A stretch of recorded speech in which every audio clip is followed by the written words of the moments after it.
That was great practice today. Prudence, you work on your free throw, and we've got a really good chance at the championship. Yeah. Right. Yeah. So I'll see you guys tomorrow at Mass, right? Yeah. Okay, let's go. Okay, take care going home. Say bye. Bye. Bye, April. My house. All right, go. Come on. I can't go. I gotta go. All right, I'll see you.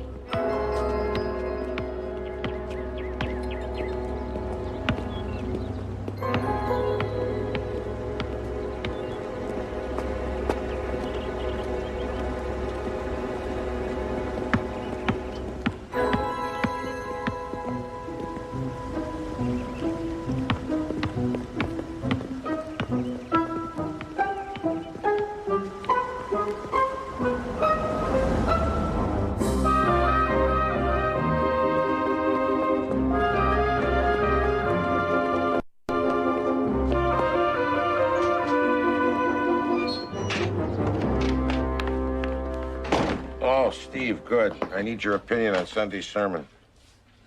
What's wrong? I'm being followed, Frank. Are you serious? Yes, I'm serious. The two guys, they dress like hoods and somebody in a limousine. Uh-oh.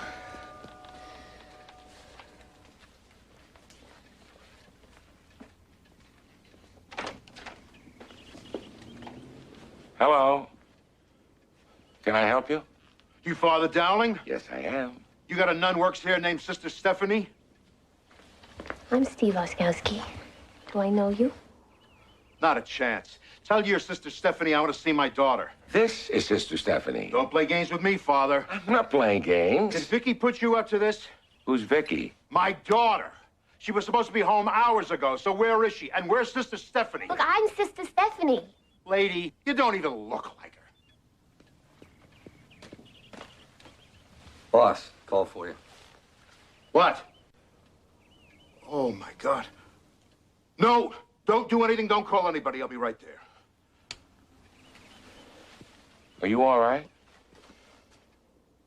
Father, I made a mistake. Forget I was ever here. Sister, sorry to bother you.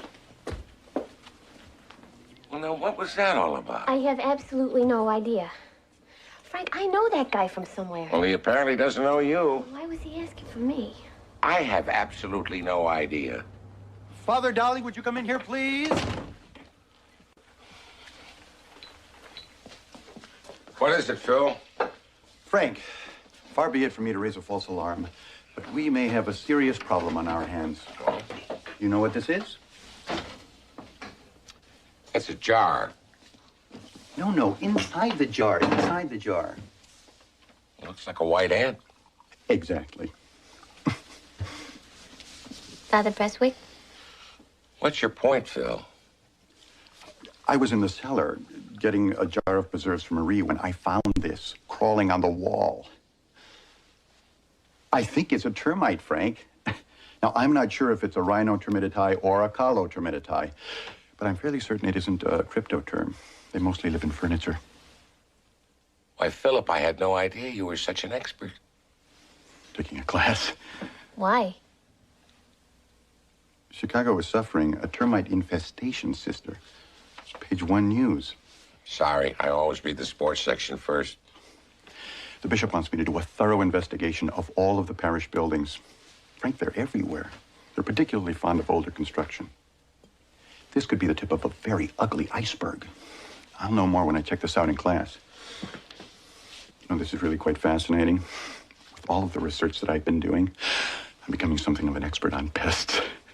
I won't say it. Thank you, Marie.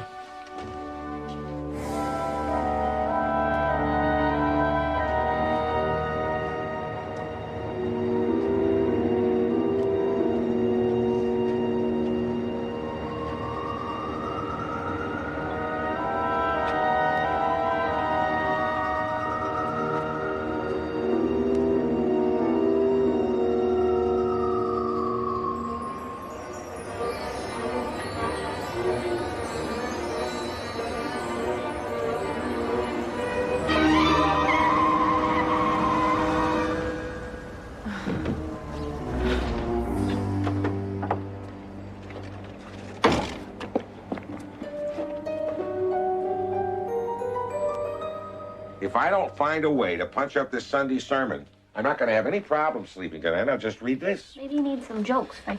Yeah, thought of that. Give a listen, huh? One morning, a man wakes to find his house surrounded by a flood. The water has risen past his first floor window, and it's pouring into his bedroom when he takes refuge on the roof. This is a religious man with a strong faith, and he prays to the Lord to save him. And before the man finishes praying, a boy in a canoe paddles up and says, Marie, what are you doing? Huh? Oh, I'm sorry, Father. I was You just... worried about Father Presswick's termites.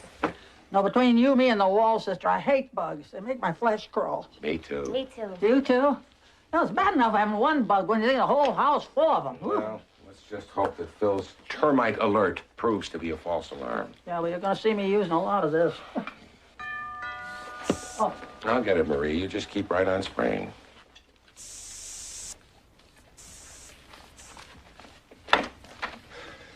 Give me a hand, Father. Oh, my Lord. Marie, call Dr. Wallace. Put her on the couch. I want to take her to the hospital, but she keeps on about this church, St. Michael's. And I figure, you want to go to St. Michael's? We go to St. Michael's. Who am I to argue with a nun, right, Sister Stephanie? Huh? Yes, ma'am. Thank you. Sister Stephanie? Yeah, Sister Stephanie. That's her name. Wait, she's Sister Stephanie? Sister Stephanie Oskowski. You can call me Steve.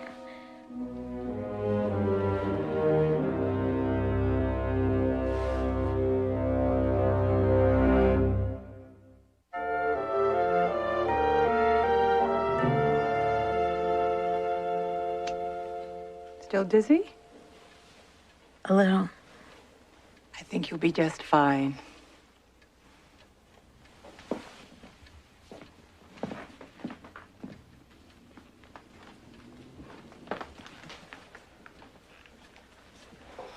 Well? No fresh bleeding, no sign of a concussion. What about her head wound? It wasn't as serious as it looked.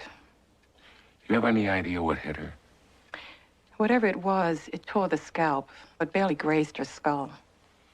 She's pretty disoriented. Yeah, she thinks she's me. That should pass.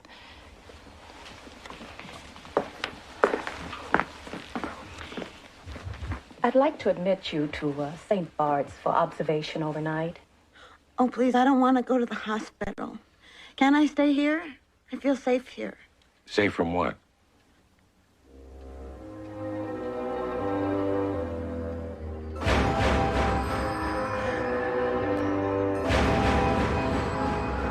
Bruno.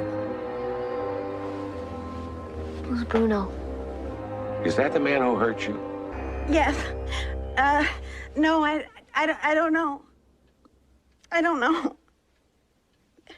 Please. In case you do have a concussion, you'd be better off having someone at hand watching over you. I can watch her. Put her in the spare room next to my room. All right. I'll check on her in the morning. I've got to go. Oh, there you go. Oh, thank you. Father, are you going to call the police? Well, we do have friends on the police force. I'll give them a call for a missing persons check. I'll stay in touch. Thanks for coming by, Tony. Oh, don't forget, you're deacon at this Sunday's Mass. What am I reading? Matthew 15. Ah, healing the lame and the blind. My favorite verse. Good night, Father. Good night, Doctor.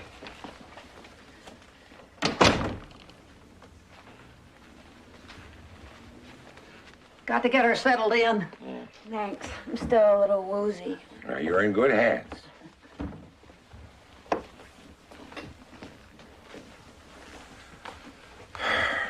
That is a very frightened and confused young lady, Steve, and she needs our help.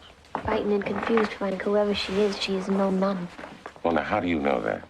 First clue, she had red fingernail polish underneath her cuticles. Yes, I noticed that. Second clue. Windy City costume rentals. Oh, now, why would anyone want to pretend to be a nun? You're not just a nun, Frank. She's acting like she thinks she's me, you know, and I don't like it. Remember that guy who came in this morning looking for Sister Stephanie? That guy had mob written all over his face. Yeah, I know. I wonder if that could have been Bruno.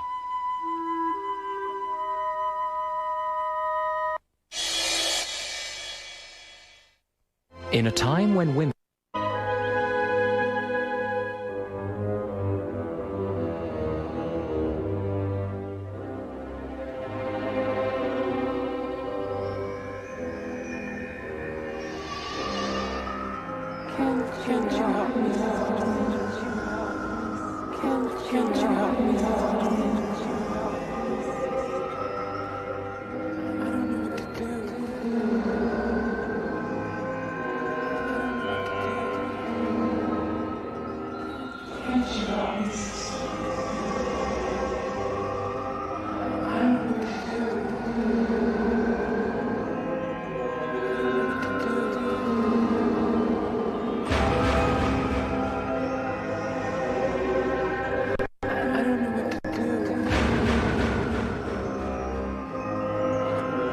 Time to go, sister.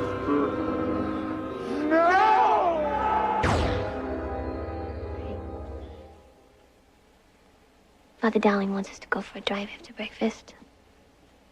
You okay? Are you okay?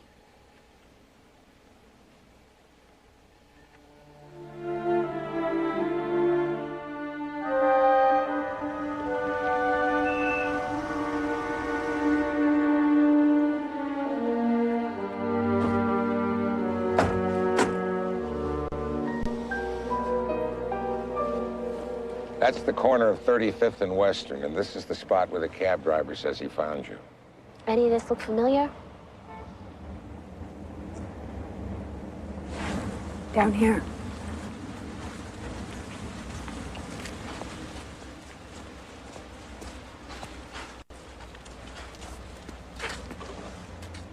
I hid in here.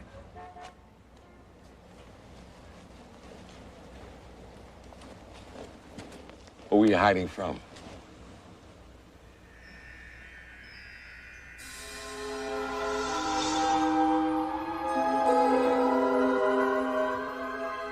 He saw me. And then he shot me. What else? I crawled away to the door. Then what? I locked the door. And Bruno couldn't get to me. And finally he went away. Okay, this is the second time you've mentioned this guy, Bruno. Who is Bruno? I don't know. I had a dream about him last night. I was talking with someone. A girl. They took her away. Where did they take her? Do you remember her name? What was I doing there? Well, maybe she thought you were someone else. Who? Maybe she thought you were Steve Oskowski. But I am. I mean, I was. Does the name Lauren Gale mean anything to you? Lauren Gale. According to the Windy City costume rental place, this nun's habit was rented by a woman by the name of Lauren Gale. See, we called them, and the sales clerk said that Lauren Gale paid with the cash deposit. And she gave as her employer a comedy club near DePaul University where she's a waitress. Does any of this ring a bell? No, nothing. I'm sorry. Father, am I Lauren Gale? I think so. What happened to me? How did I get hurt? What did they do with the other girl? It's a good question. Do you think I was doing something illegal? That's another good question. I wouldn't. I know I wouldn't. So who is Bruno? I don't know. I don't.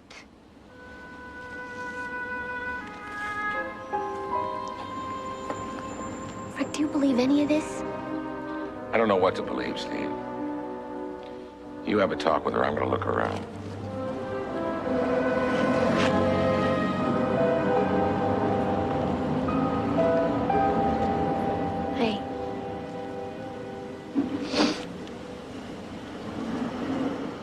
Whoever that girl is, I wouldn't hurt her.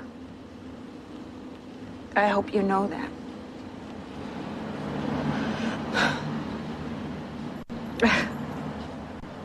I'm scared. Yeah, I guess if what happened to you happened to me, I'd be scared too. It sure seems like they snatched this girl. There's gotta be something else that she said.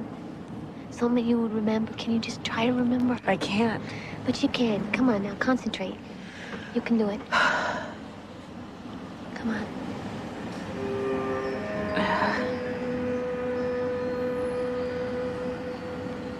He's busy. Who's he? Some other company is trying to buy out his business, and she thinks that he doesn't have time for her. And she just wants to know that he loves her. Okay. So this girl wants to know that someone loves her. Who? Her father. She's afraid that her father doesn't love her. Who's her father?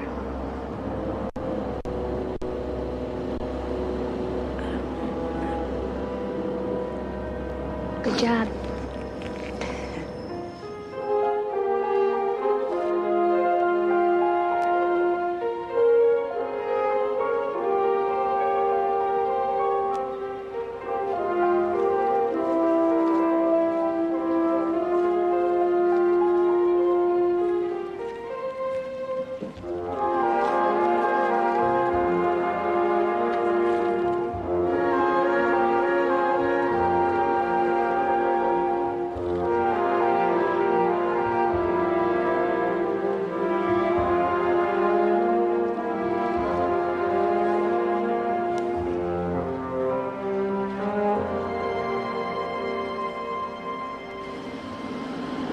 Did you find something, Frank? Looks like a bullet. I was shot, wasn't I? I think someone tried to kill you. $5 says it's this Bruno. Well, what did they do with the other girl? That's what we're going to try and find out. Come on, let's get back to the rectory. What are you gonna do?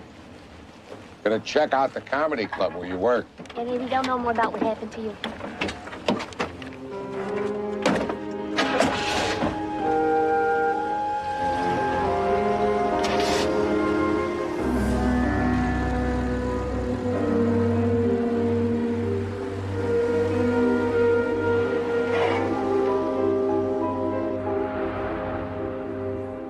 So the vampire says to the werewolf, close the blinds, I'm dying up here.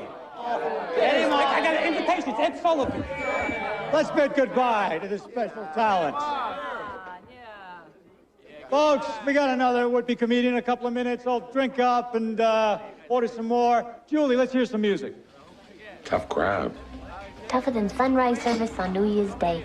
Ba-dum-bum. Excuse me? Oh, haven't seen anywhere, Father. Do you have a waitress here named Lauren Gale? We did. She didn't show up today. I'm stuck working her shift. I'll be with you in a second. Do you know what happened to her? Knowing her, she's probably at an audition. Lauren is an actress. In her dreams. Hey, hon, a little service, huh? Could you sit down? If my boss sees me talking when I ought to be working, Lauren won't be the only girl hunting for a job. Lauren's in trouble. She's got a problem, and we want to help her out. Does she have a locker or something? Because we really would like to look through her stuff. Well, yeah, okay. We share a locker. I'll show you.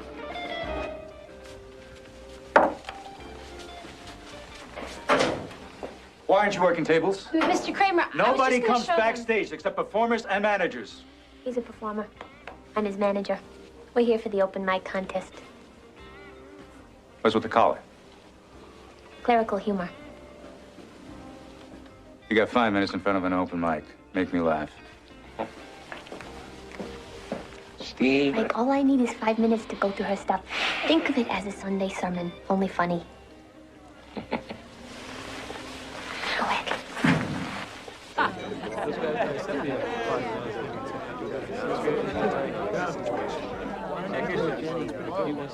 Hi. My name is Frank Dowling. I'm not really very good at telling jokes. Neither was the other guy. Well, if you'll just be patient with me, I'm going to tell you a story about a man and a flood. This is mine. This is mine. Mine. Mine. This. Oops, sorry, sister. This is mine. Oh, this is hers. This. Wait a minute. This is mine. Is there anything else in there that belongs to Lauren? Nope. Do you hear anybody laughing? Nope. Neither do I. Maybe it's hers. So then this sailor comes by in a motorboat, and the man on the roof says, "No, thank you. The Lord will save me." Well, now the water gets up to his neck, and then a helicopter flies over, and the man on the roof says, "No thanks. The Lord's going to save me." Right. Well, the water went over his head, and the poor man drowned. But he was a good man, and he went to heaven. And when he got there, he went up to the Lord, and he said, "Lord, I did everything you asked me to do. Why didn't you save me from the flood?" And the Lord looks at him and says, "Why didn't I save you? I sent you a canoe, I sent you a motorboat, and a helicopter. What were you waiting for, a flaming chariot?" So you see, the Lord does answer our prayers. But sometimes we just don't hear the answers.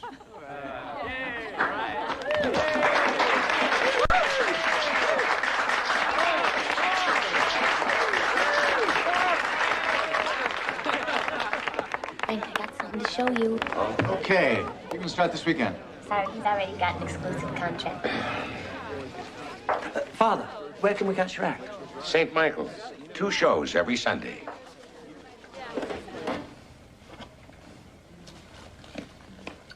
How's it going? Let's see. Oh, say, that's good.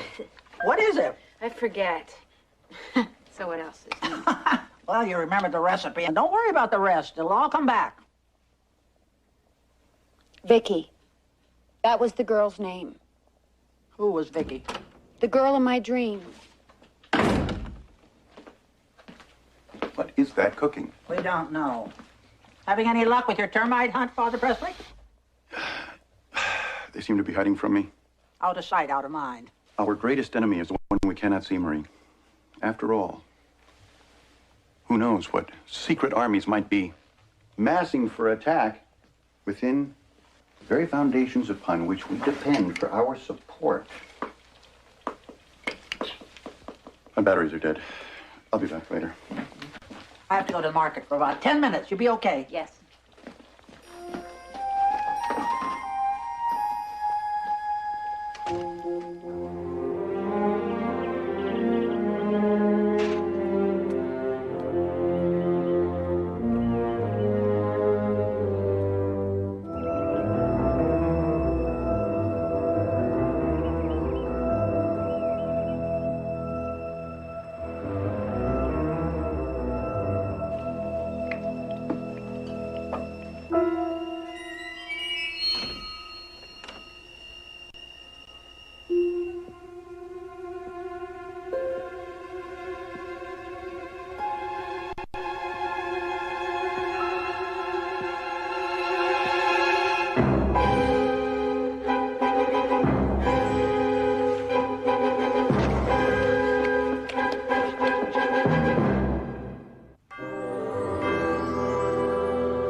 At the market more than 10 minutes, Father, and when I came back, she was gone. Well, wherever Lauren went, she didn't go willingly. Here. You gonna call the police?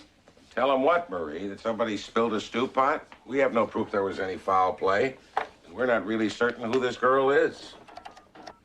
Oh, Steve found this newspaper in Lauren Gale's locker room. Yeah, it's an auditioning guide for a local actor. See, Lauren circled that right there. Open call. Young actress, strong improvisation skills for short-term role, high pay, call Mr. Olson, 555-4094. Oh, that's busy. So whoever this Mr. Olson guy is, he obviously hired Lauren to be me. A substitute for Sister Stephanie. Well, why you, sister? I don't know. but it's got to have something to do with the girl in Lauren's dream. Vicky. Lauren said the girl's name was Vicky. Vicky? It's ringing. Malcolm Rice residence. Yes, could I please speak to Mr. Olson, Mr. Bruno Olson? I'm Bruno Olson. Who's this? Oh, I'm so sorry. I think I have the wrong Bruno Olson. That was Bruno Olson. Bruno, that's the guy who tried to kill Lauren. He works for someone called Malcolm Rice. Where have I heard that name before? I got it. You got what? Frank, Malcolm Rice used to run in my neighborhood. He was a hood. He became a really big deal. Man, I knew I had seen that guy before. Frank, Malcolm Rice is the guy who came here yesterday looking for his daughter, Vicky. Vicky? That's his daughter? Yes, the girl who was in Lauren's dream, the one who needed her help. You think you can find where this Malcolm Rice lives? I think my cousin Marty might know. Mother, darling, I feel just terrible. If I'd been here, none of this would have happened. Marie, I'm glad you weren't here. You might have been hurt. Well... Stop! I'm ready to fumigate, Frank. What is all this? Protective suit against methyl-bromide gas, Frank. Highly poisonous, but quite effective against the order I soft-struck. Termites, Frank. St. Michael's Rectory is definitely infested with termites. I took that sample insect to my instructor, and he confirmed my original identification. 4 membranous wings of almost equal length. That was the final proof. Flying ants have smaller rear wings. Thank heaven we caught it in time. Frank, I got the address. Oh, good. Father Dowling, now the fumigation won't take a long time, but I'm afraid I'm going to have to ask you to leave. Fine. Goodbye, Phil. I have to admit, I was expecting more of an argument. Don't worry. Look, Frank, an exterminator truck. Maybe they have termites, too. We're here to see Mr. Rice.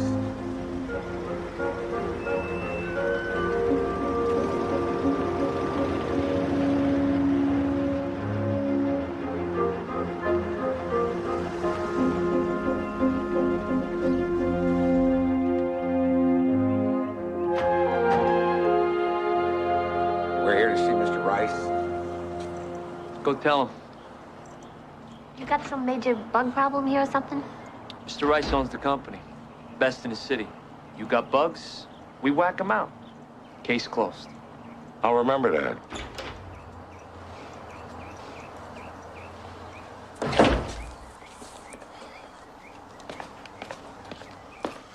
You wanted to see Mr. Rice? Yes, we do. He's very busy, Father. What's it about? His daughter, Vicky. Yeah, we want to see her. You can't. Why not? She's not here. Does anyone know where she is? We know where she is. She just isn't here. Well, when is she going to be here? When she gets back. And when will that be? Later. Well, would you ask her to please call Father Dowling at St. Michael's Rectory when she returns? The minute she gets here.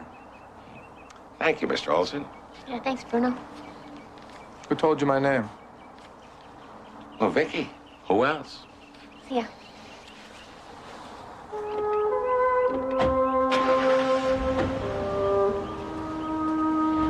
You know, I was thinking. You were thinking? Well, I haven't been to church in a while. I was thinking about going Sunday. Shut up.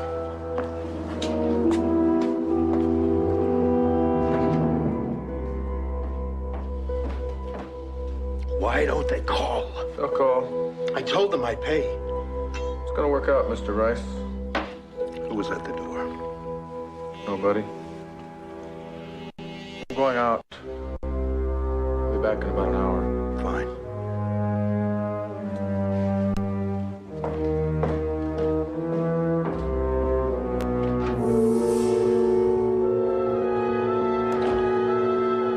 I'll be back. You know, I really meant what I said about going to church Sunday. Shut up.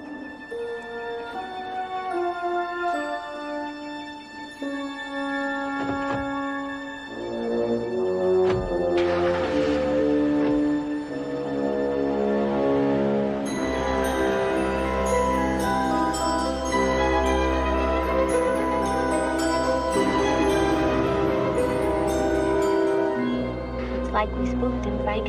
If I'm right, he's going to lead us to Lauren and Vicky Rice. And if you're wrong? Oh, ye of little faith, dry, dry.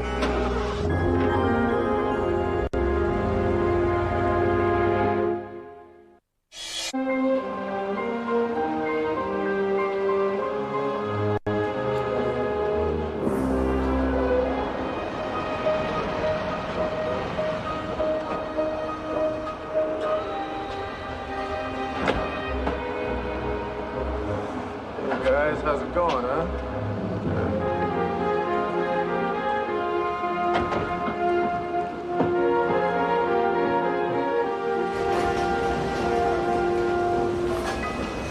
Steve, didn't Lauren tell you that Vicky's father was having business problems? Yeah, she said that some other company was trying to buy him out, but the Rice wouldn't sell. Maybe it was this company. Maybe. Do you think the girls are inside? Let's hope so. How are we going to get past those workers?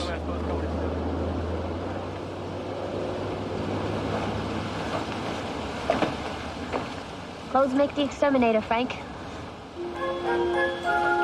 Johnson, come on in there. Witzel, Spitz, Rakow, Dobranevsky, Chernoff, Stelly, Relly. All right. Go ahead, take a seat. Only take a second here. All right.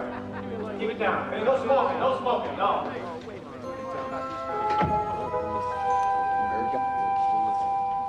Got him where we want him, okay? He just sits there like the world's coming to an end. Maybe it is. Why don't you give him a call, Packer? Let him sweat. He's agreed to sign his business over. I'll make you Mr. Exterminator, right? That is the idea, Bruno, yes. So give him his daughter. And just call it a day. Yeah. The point is, Bruno, I want to make an impression. You see, I don't want any second thoughts later. The girls are okay, aren't they? What do you think I am, Bruno? They're on ice next door. Frank, the girls are here. Where are they keeping him? Give me your car keys. Frank, you don't know how to drive. Steve, just give me the keys, please. And you wait for my signal.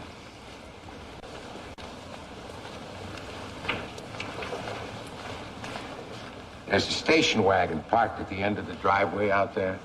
Just drive it up on the other side of that door facing out. Why would I do that? Do you ask questions of Mr. Packer when he gives you an order? No. Well, then you get the idea.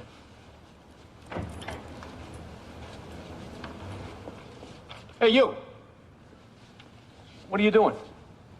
What do you think I'm doing? Who are you? Who do you think I am?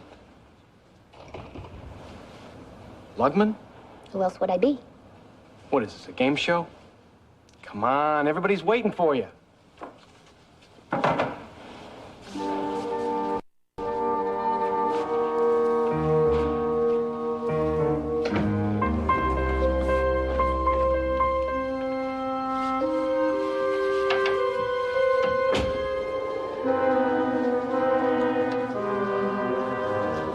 They hurt you? No, we're okay. Father, this is Vicky Rice. Are the police here?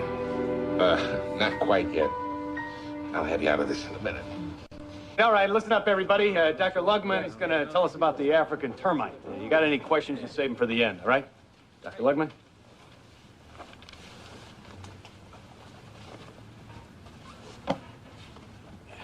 Termites.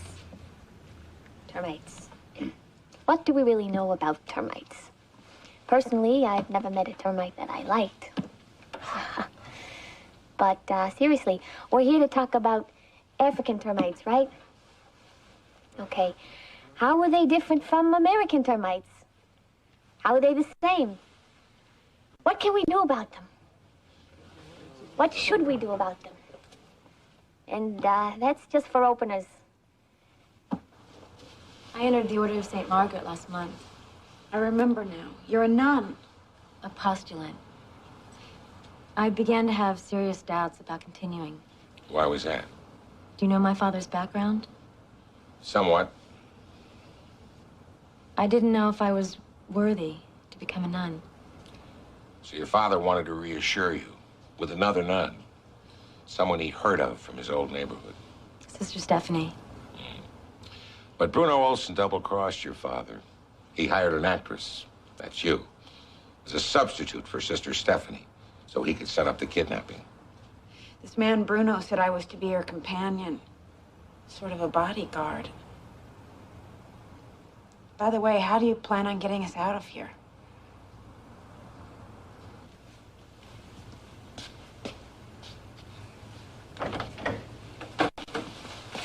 Where are the keys? In the ignition. Good, good. You can take the rest of the day off. What? You gonna argue with Mr. Packer? I'm supposed to guard those two in there. I'll look after them. You want me to get Mr. Packer? No.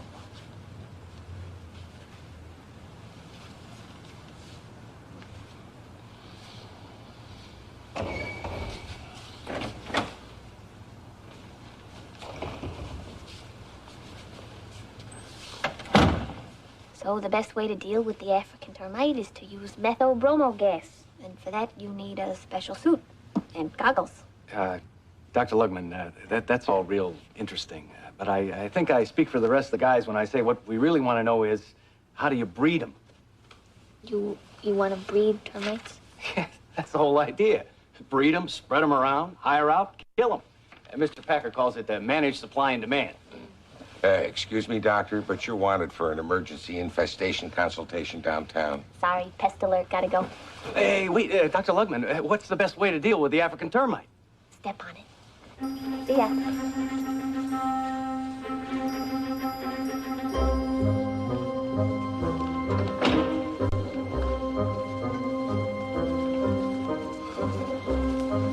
Now, the car's outside. We're gonna walk out of here as if nothing is wrong. Let's go.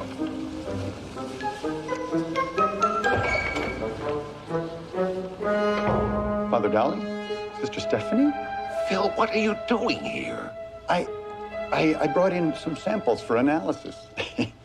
My guess is they're African. Frank, we gotta go. Mr. Packer? Look what I've got here. Thank you, Father. Bruno, it looks like we may have to exterminate all these pests. Police! All right, take them out. Right there. Move it. Did you really think you could con me, Bruno? I thought you were getting soft. My mistake. You brought the police here? That's right. What are you doing here, Father? It's a long story. I'm getting longer. Let's go home.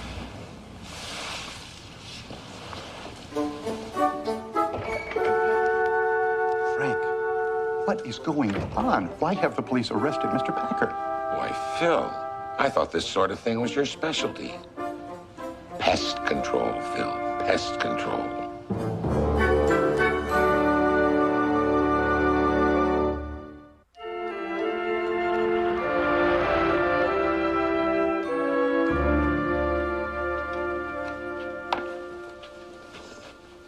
Well, I still don't believe it.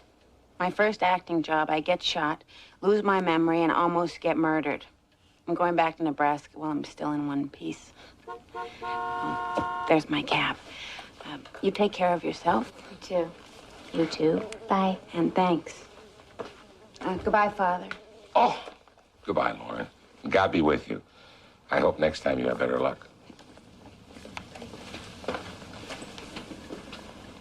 She changed her life, just like that. How about you? Are you planning any changes? From the time I was a little girl, I wanted to be a nun. But my father was a crook. A very bad man. How could I be a nun? Well, that feeling you had was God calling you. You see, we don't go after him. He comes after us. Now, where is that fly? Vicky, let me tell you something. God doesn't care who our fathers are or what kind of bad stuff they've done, you know? I mean, I should know. My family was no picnic, believe me. But ever since I was a little girl, it's kind of like what you were talking about. I just knew that God wanted me. It's kind of like, I got an invitation. You know, I don't know why, but I'm glad. I am really glad. So now, he's invited you. You gonna turn him down? No. I'm gonna go home and pack my bags. Pray for me, sister. And you pray for me, sister. Thank you. You're welcome. Bye. Oh! Hi. Hi. Where's Frank? Father Dowling, I'm in trouble and I need your help. What seems to be the problem, Phil? Well, do you remember when I was going to fumigate the rectory, but Marie persuaded me not to? I told you if you're going to smoke up somebody's house, to go and fumigate the bishops. Exactly. Oh, you didn't. The bishop was at a conference in New York. I thought it would be a nice surprise for him when he got back.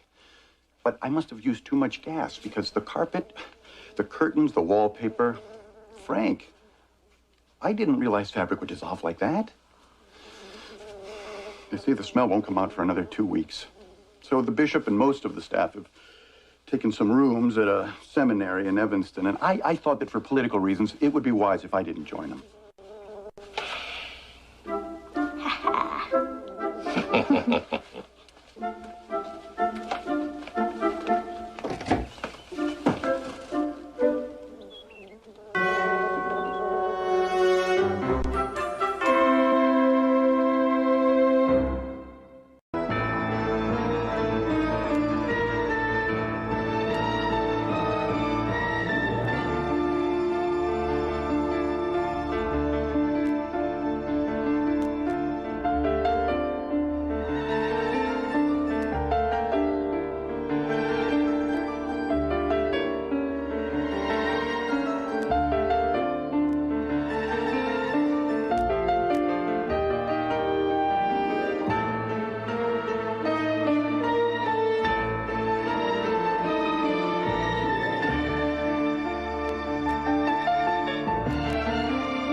Hi, Rita. Still going out with that trombone player? I told you, Mr. Bailey, Danny plays the clarinet. Clarinet, trombone, musicians are all alike. Don't let them break your heart. You're late. Mr. Preston is waiting.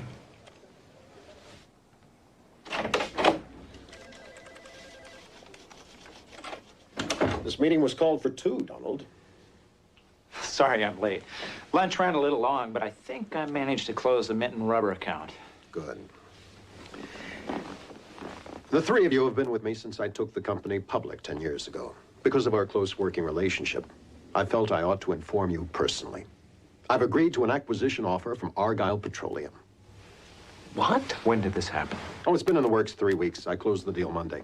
We sign the final papers tomorrow. Walter, you and I had dinner on Monday. You didn't say anything about this.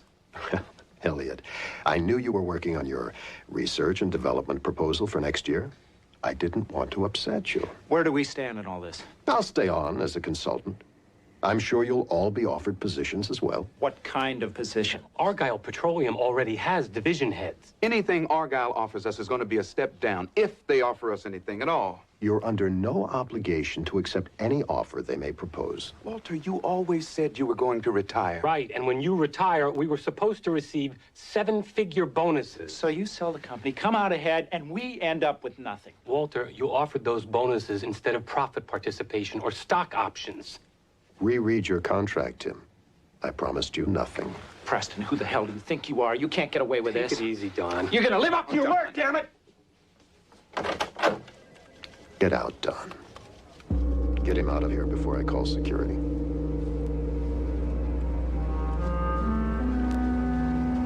Well, if it isn't Mrs. Preston, excuse me.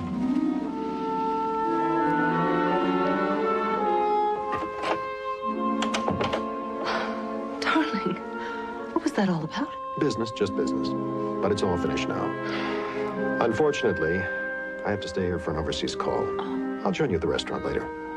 All right. Darling, don't be too late, okay?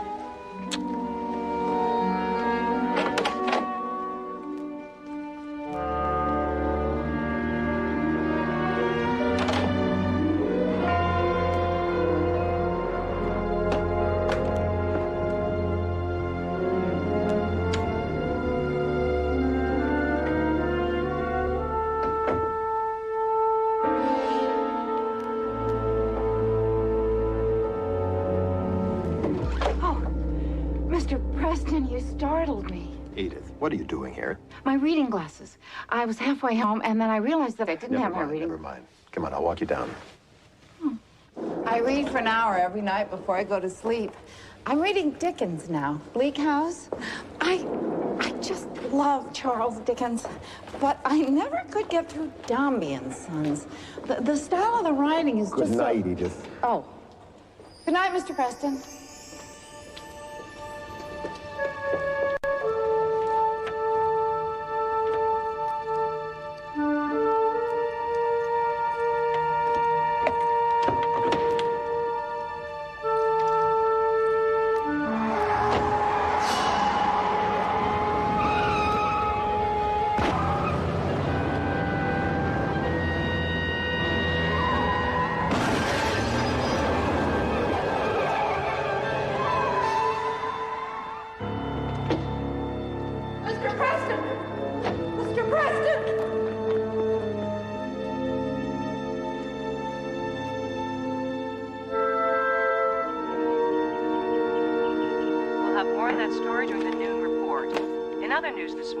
Just been informed that Walter Preston, president of Preston Chemicals, was killed last night while leaving his office. Police report that Preston was gunned down from a passing car as he walked across the parking garage of his downtown office building. An unidentified eyewitness at the scene has given the police a description of the driver and the car, which was damaged in the incident. More details are forthcoming.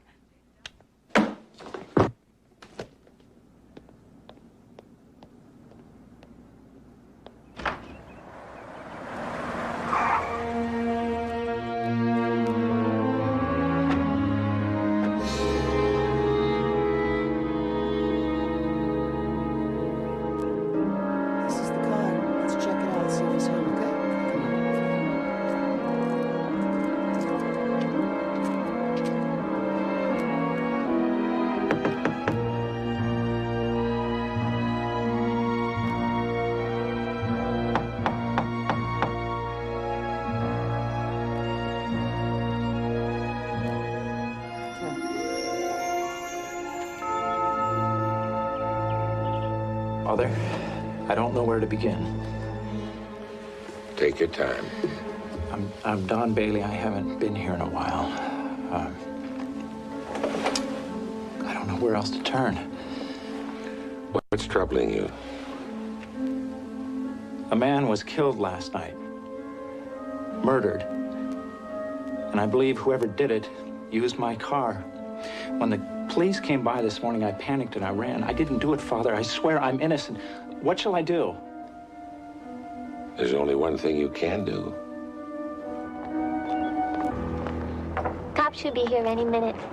Sergeant Clancy said they've been looking all over for you. I don't know how they did it. Somebody must have taken my car and used it in the shooting. A lot of cars look alike, Don. Yeah, well, mine has a big dent in it that I didn't put there. Somebody is working awfully hard to frame me for this crime. Do you have any idea who could be? No. Donald, where were you last night when this man Preston was killed? I was home alone.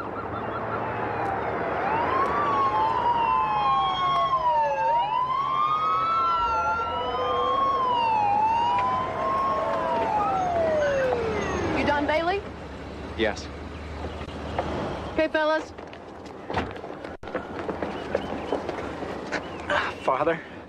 Sergeant Clancy, is handcuffing him really necessary? Yeah, he's turning himself in, Clancy. He's not going anywhere. Procedure, Father.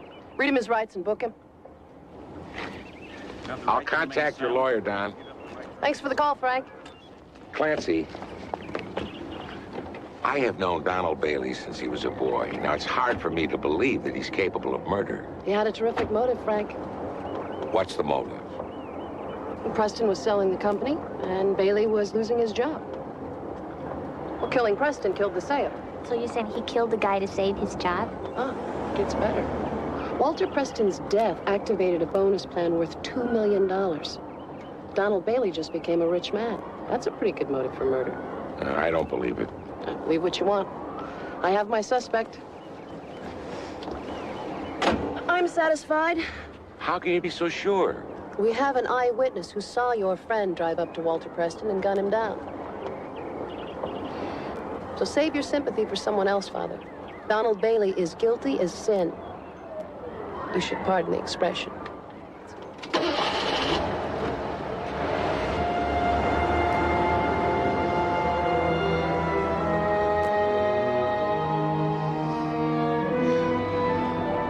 Sounds pretty open and shut to me, Frank. Yes, it does. You know, no matter how much you believe in this guy, it's going to be really hard to prove him innocent if the cops have an eyewitness and he doesn't have an alibi. Yes, it would. You want to look into this a little further, don't you? Yes, I do. Should I get the car? Yes, you should.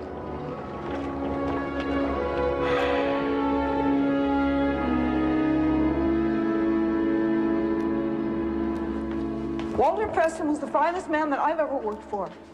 And that Donald Bailey shot him down in cold blood. Miss Monroe, would you mind if we acted out what you saw last night? Just to be certain that we understand what happened. All right. Go ahead, Steve. Okay. Now, you were here very late last night, weren't you? Actually, I'd already left and I'd come back. Why was that? I forgot my glasses. My reading glasses, Father. My distance vision is just fine. I'm sure it is.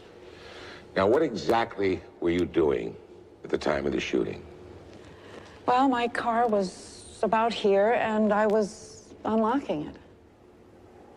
What is it?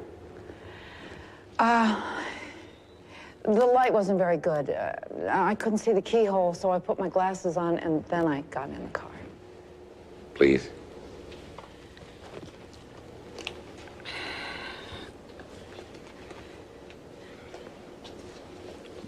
Sorry.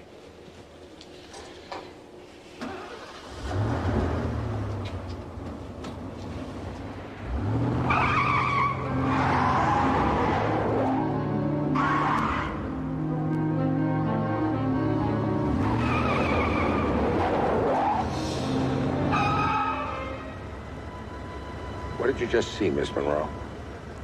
I saw Sister Stephanie driving your car. I think you saw the person you expected to see. Hi, Edith. Some fun, huh? Okay, Frank? Okay, Steve. You tricked me. I just wanted you to know that you might be mistaken. I don't care. I know what I saw, and you can't trick me out of it.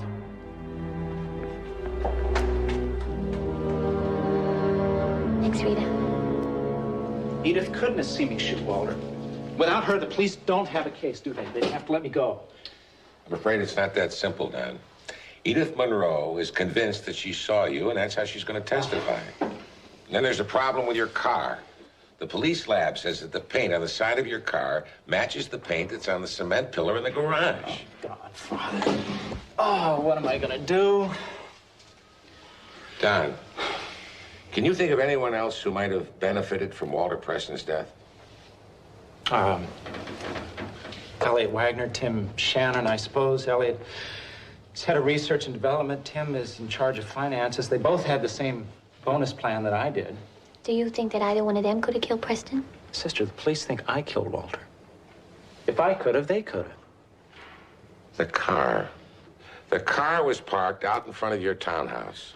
Now, how could anyone have taken it away without being seen by a neighbor? Father, the car wasn't there all night. For a couple of hours, it was in the St. Francis Hotel parking lot. The St. Francis Hotel downtown? How did it get there? I drove it. I was seeing something. A woman. Don, why didn't you tell me this before? If that woman can give you an alibi... It's not that simple. Why? Is she married? No. Well, so then what's the problem? Who is she? Her name is Violet. She has black hair, medium height, wears red sunglasses. I don't know her real name, and I don't know how to reach her. Why not? She called me. Father, she's a prostitute.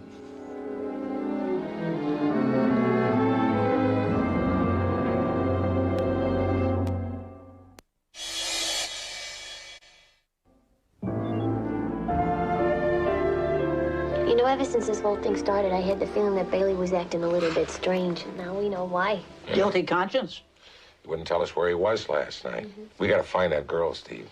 Oh, but Father, a woman like that? Mary Magdalene was a woman like that, Marie. And she was very precious to the Lord. Marie's right, Frank. We are the last people that a lady like Violet's gonna want to talk to. A priest and a nun.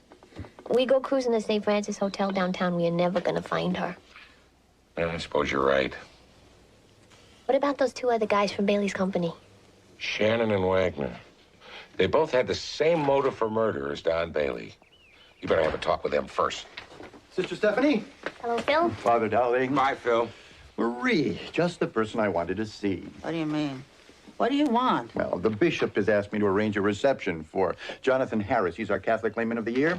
So we thought a small party at the diocesan offices would be appropriate. Say 200 or 300 people, and the press, of course, with some food and some music. Now, I was wondering, because I have a very tight budget, if you would like No. to... Marie, this is a very important reception. It's my first.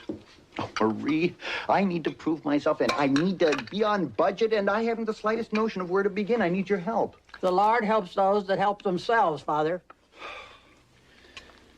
Oh, all right. Help me with the dishes, and we'll talk about it. Marie. Marie, what do you know about canapes?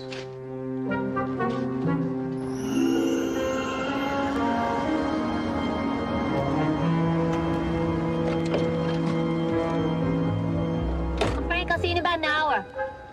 Aren't you coming? Well, I have a few errands to run downtown. What errands? I didn't tell you about the errands. No. I gotta go, Frank. Steve! Steve! Steve!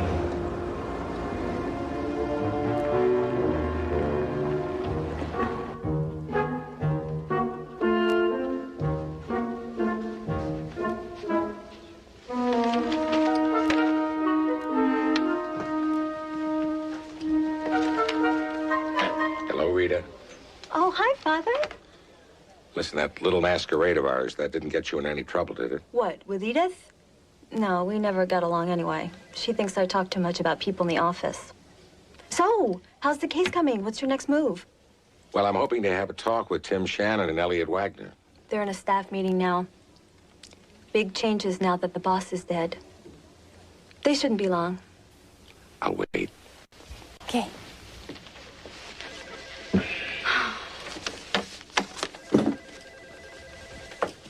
So do you? Do I what? Do you talk too much about the people in the office? I wish people would stop saying that. What exactly do you want to know?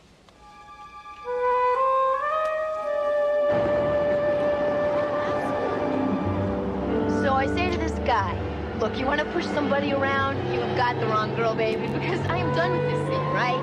So then he says to me, hey, check it out.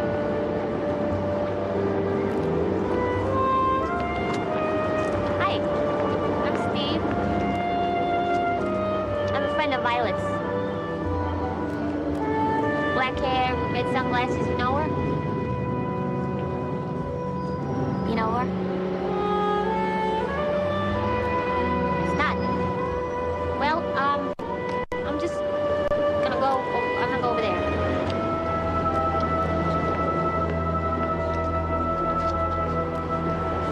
Cop.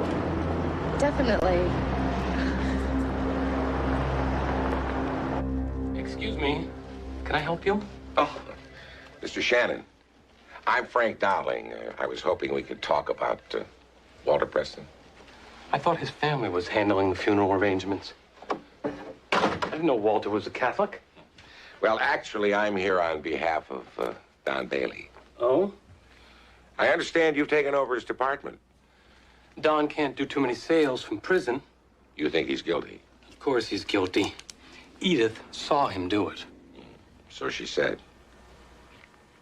Don Bailey stands to collect a fortune in bonus payments now that Walter Preston is dead.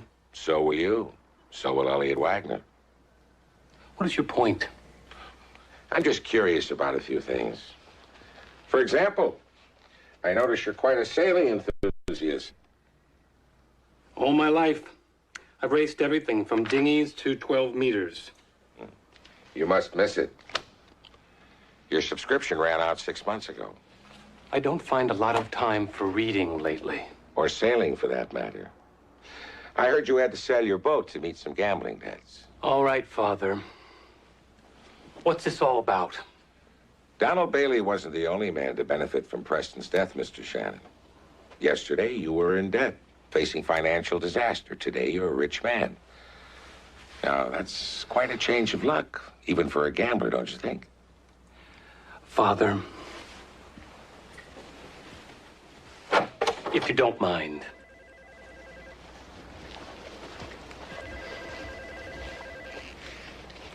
Where were you?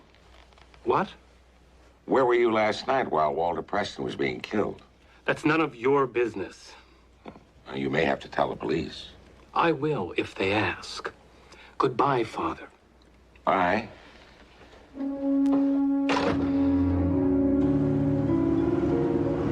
This should be, very interesting. You want to party? That depends. On how much? You got it. How much? For you, 5,000. You nuts or something?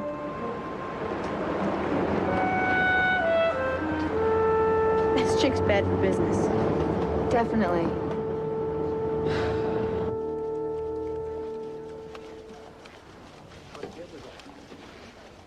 Mr. Wagner? Take everything. I want this place stripped to the walls. Really? Oh, you're not the moving man. You're a priest. Frank Dowling. Talk to Shannon. He's in finance. He handles all of our philanthropic contributions. Oh, I've already spoken to him. Impressive view. Yes, yes. I waited a long time to get in here. 10 years, I'd say that's long enough. Who did you say you were? I'm Father Dowling, a friend of Donald Bailey's. Mr. Wagner, I understand you were Preston's head of research and development. Your ideas made him rich, yet he kept you a contract employee. Oh, I see. Walter's dead. Bailey's blamed, but you think he's innocent. Which naturally makes you want to find another suspect. Which brings you to me. I can't argue with your logic, Father. I had every reason to want Walter dead. Weren't you friends? Walter Preston had no friends. So you're not unhappy that he's gone? I'm your perfect suspect. Where were you last night, Mr. Wagner? Father, are you a Jesuit? No, I'm just a simple parish priest. I was at home, asleep. Unfortunately, my wife is out of town, so I have no one to corroborate that. But then again, I don't need anyone, do I? I'm not under arrest for murder.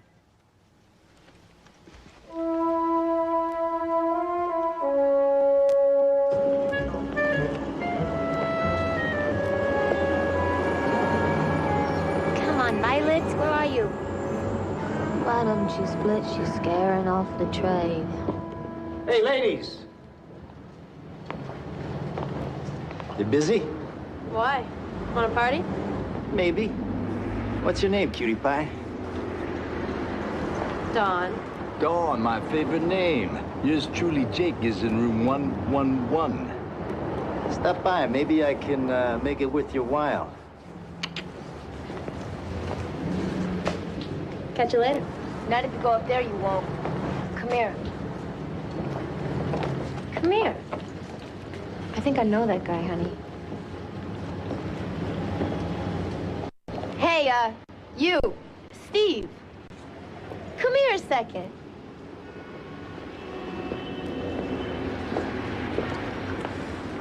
Hi. Hi. You want to find Violet, right? Uh-huh. Check out room 111. Tell the guy up there Dawn sent you. His name's Jake. Room 111, huh? Thanks.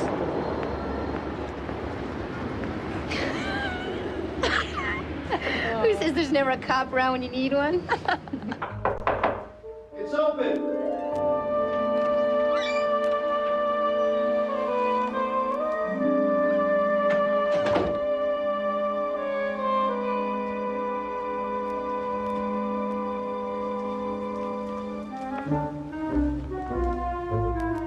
Jake? I'm Jake. Who are you? I was looking for Violet. Are you here to party? Dawn sent me. Say no more. You're under arrest, young lady. Chicago Vice.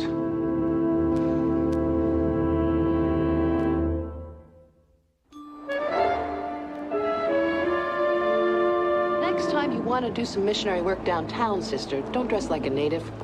I might not be around to explain to our boys Metro Vice, and you could end up spending the night in county jail. I'm really sorry about the misunderstanding, sister. Yeah, well, it wasn't exactly a misunderstanding. Thanks again, Clancy. See you later, Jake. What are you gonna do now? What I should have been doing from the beginning. Missionary work. Hey, wait up! Hold on a second. Look, I need to talk to you. No chance. We don't talk to cops. I'm not a cop.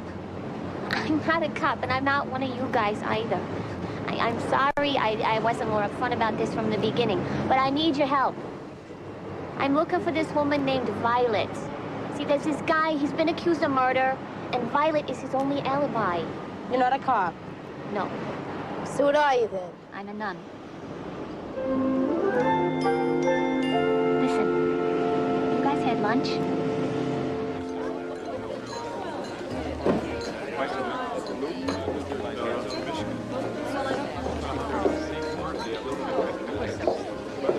Indeed.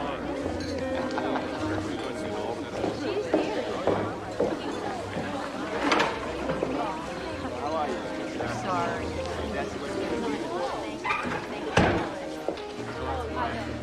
Mrs. Preston, I'm Father Dowling. Thank you for coming, Father. I'm sure your being here would have meant a great deal to my husband. Very lively for a wake. Well, Walter wouldn't want anything gloomy. I think this is much more like him, don't you? I wouldn't know, Mrs. Preston. Please call me Suzanne. I'm sorry we haven't met. Walter had so many associates. May I get you something, Father? A glass of wine? Oh, no, thank you. Mrs. Preston, I'm not here for the wake. I never actually knew your husband. Oh, I assumed that you were with one of his charities. No. Then I don't understand. Why are you here, Father? Well, I was hoping you had some idea as to who might have killed your husband. The police say Don Bailey killed Walter. I don't think so. Did Mr. Preston ever mention an enemy, someone who may have wanted to do him harm? No. Perhaps we could discuss this some other time. I understand that Mr. Preston planned to endow a charity trust fund in his will. Yes, that's right. 2/3 of his estate would have gone to that fund upon his death. But I heard he was killed before the will was changed. What is your point, Father? Well, now the entire estate goes to you. Perhaps you could tell me where you were when he was killed. I checked the restaurant where you were supposed to go, but they said you hadn't arrived. I think you'd better leave. Allow me. Just leave me alone!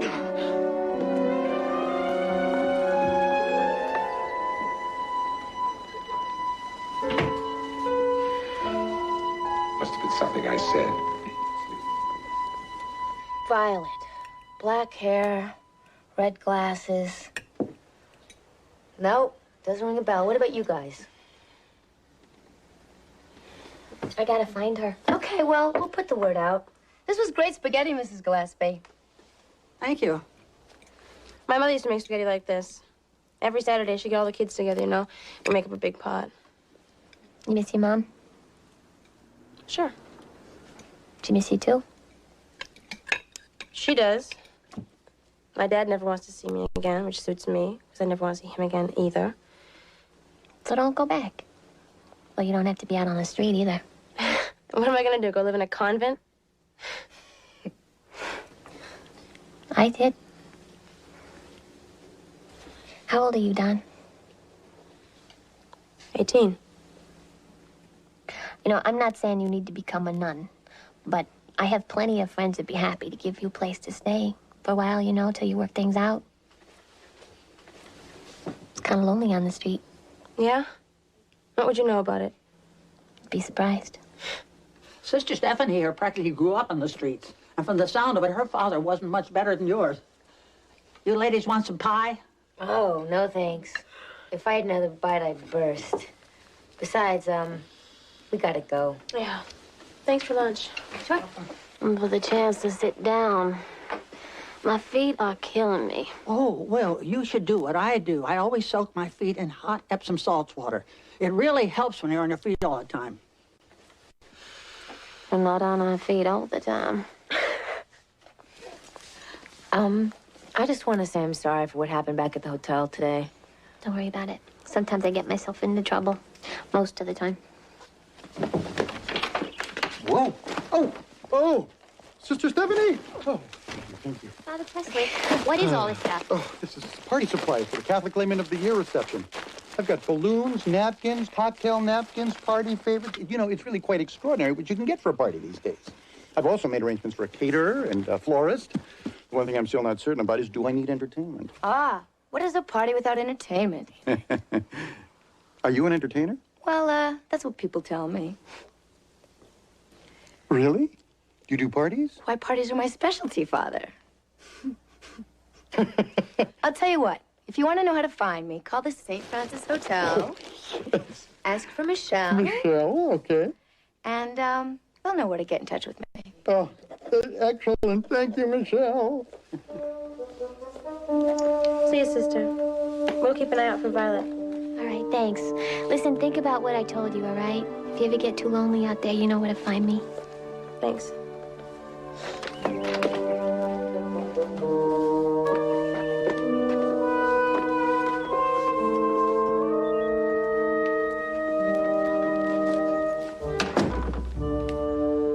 Steve, those weren't Girl Scouts, were they?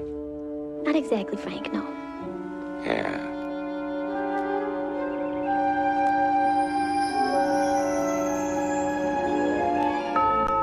You may begin. I'm Violet. I hear you want to see me. We've been looking for you. We need to talk. Let's go to my study. I like it here. What do you want to talk about? Donald Bailey. What about him? Last night, a man was murdered around 7:15. Don Bailey is the prime suspect. 7:15. Bailey was with me. Wait. You called him? Yes. Well, isn't it usually the other way around? Sometimes a girl gets referrals. Someone told you to call him. A mutual friend. He said that Bailey had just got some bad news. Maybe could use a good time. You have to go to the police. Oh, not a chance. But you're his only alibi. I talked to the cops. They bust me. They've already got a beef with me on another matter. Bailey's a nice guy. But I don't do time for any man. Violet, the man who told you to call Don Bailey, he must have used you to frame Don for the murder. Now, if I'm right, your mutual friend killed Walter Preston. Now, who was it? Who told you to call Don Bailey last night? Tim Shannon.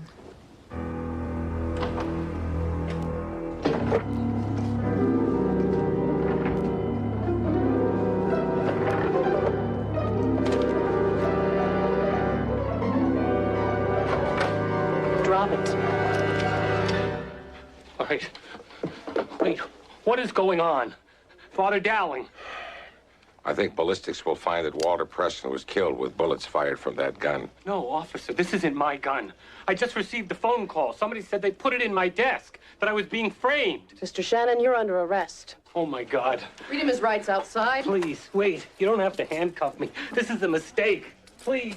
Father Dowling, please help me. Chalk up one more I owe you, Frank. Mr. Bailey's a lucky man.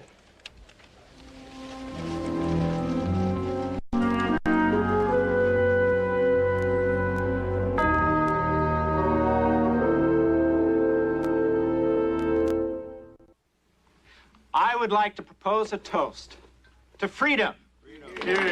And to the man who made it possible, Father Frank Dowling. Really, Don, that isn't necessary. No, Father, I would like to thank you for believing in me when everybody else thought I was guilty. Like Elliot. You thought I killed Walter, didn't you? Somebody had to. Why not you?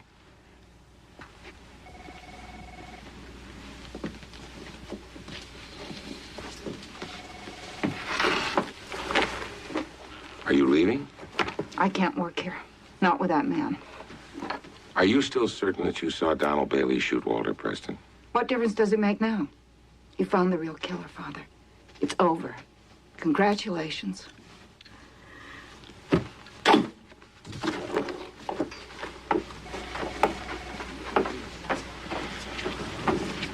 Something wrong, Frank? Why didn't Tim Shannon get rid of the gun? And if he was trying to frame Bailey, why didn't he plant the gun in Bailey's car? I still think he did it, Frank. Well, he says he's innocent. He says he was framed. Yeah, but we got him red-handed. Please, have some champagne. I owe you my life. Cheers.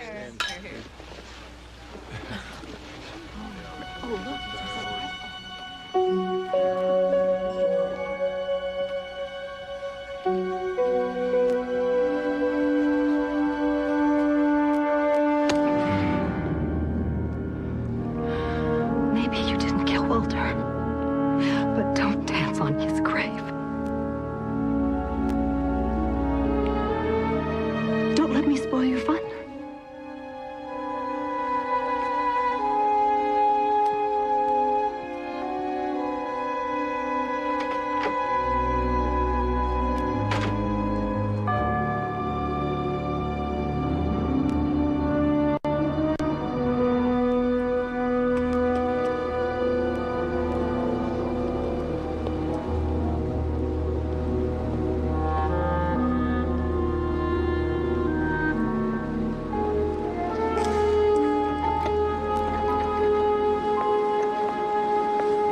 Try to drive home like that, you gonna get somebody killed. Maybe you. Hey, do I know you? No. I know a friend of yours. Black hair, red sunglasses. Violet. You know Violet? Saw her today.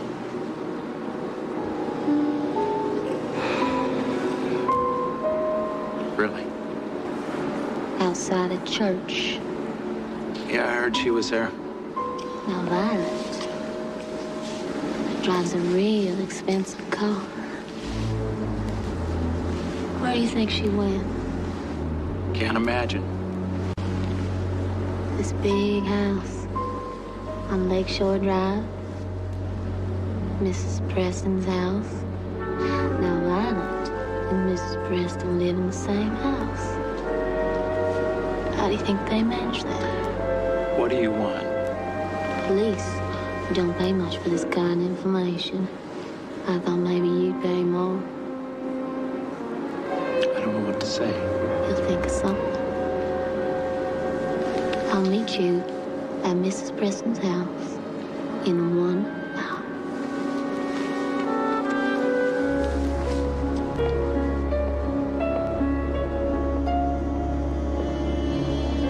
No, Suzanne. Darling, relax. Everything's under control. Well, what are we going to do about her? I got these for Walter. If you hadn't jumped the gun and shot him, I was going to stage a little suicide. Oh, poor Walter. He was so depressed about selling the business, you know. What are you going to do?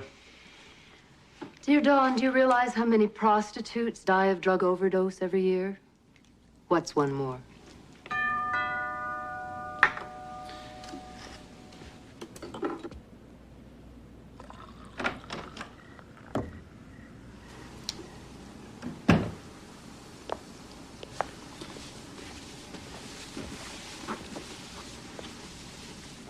You must be Godiva. And you must be Violet. Just what do you want?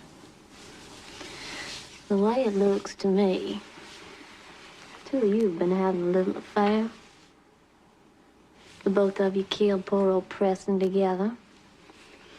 And with hubby dead, you get the money, the company, each other.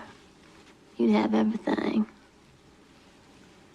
All you needed, baby, was an alibi, a missing witness. Violet. How much do you want? Don't be ridiculous, Dawn. She can't prove a thing. Well, maybe I can't. But I know somebody who can. Who? Father Dowling and Sister Stephanie. That's them now. $25,000. Y'all won't make a deal with me, or do I talk to them?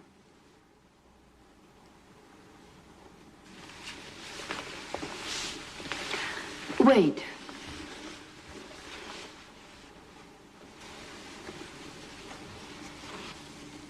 You've got a deal.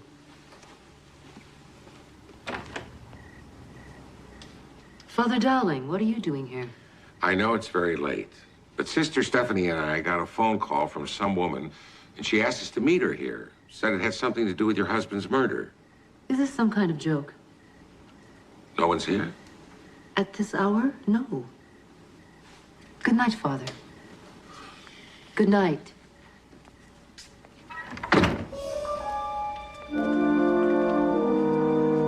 Well, they're gone.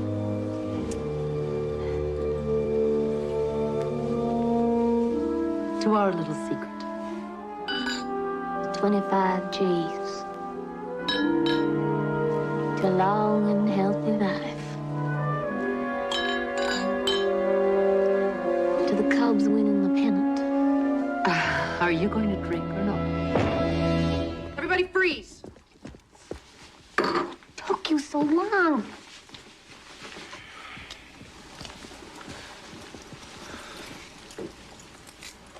I don't understand. I just saw you out. Hi, Mrs. Preston. You saw what you expected to see. Just like I now see what I expected to see. Violet in the confessional at the church, Violet with a bandage on her hand, just like yours. Framing Shannon with a murder weapon, that was a nice touch, too. Which he happened to be holding in his hand the minute we showed up with the cops. He said someone had just called him. Now, if that were true, that someone would have had to see us coming. And you, Mrs. Preston, you saw us coming on the security monitor in your husband's office. Mm-hmm. Clancy, I think your forensic people will find something very lethal in that. Donald Bailey, Suzanne Preston, you are both under arrest for the murder of Walter Preston. This time, Mr. Bailey, get yourself another priest. Come on.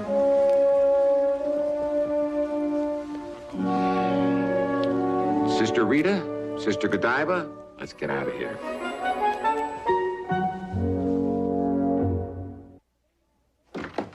So after Bailey ran from the police, he must have gone to Mrs. Preston before he came here. Mm-hmm. And that's where they cooked up this whole idea about Violet and getting us involved, knowing that I would advise Don to turn himself in. Do everything you could to clear him, which you almost did, Frank. And that, Sister Stephanie, is a humbling experience. Father Dowling, have you seen Father Prestwick? Somebody left this for him. Can't make your party. I'm sending Trixie instead. Lots of love, Michelle. Oh, no. What's the matter? I forgot to tell Phil. Trixie must be a hooker. At the bishop's reception for the Catholic Layman of the Year? Steve. Father Dowling, it's incredible. Unbelievable. This woman showed up at the bishop's reception, and you will never guess what happened. We could guess, Phil. Are you okay? Sister Stephanie, I have never experienced anything more moving. What actually did you experience, Phil? Trixie. It turns out Trixie is the long-lost niece of John Harris, our Catholic Layman of the Year. When they first laid eyes on each other, oh, Father, it was such a marvelous moment, such a great healing. And Trixie said that they have me to thank. Isn't life marvelous? More than you'll ever know, Phil.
You need some help getting started? No. Father, I'm ready. I have a wonderful wife. 2 of the sweetest daughters. I love my family. I don't understand. There's another woman.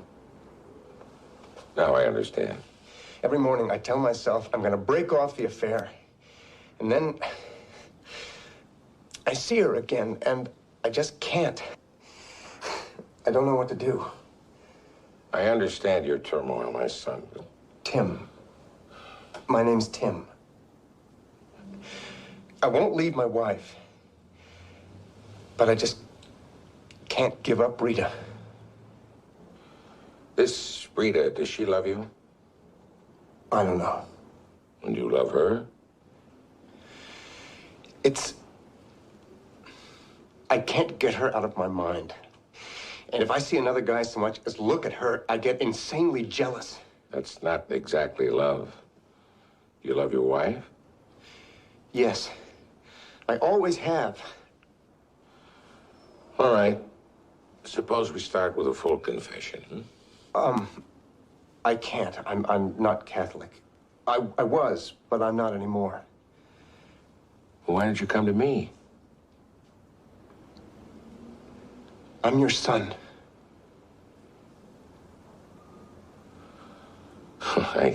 I realize how confused you must be, but...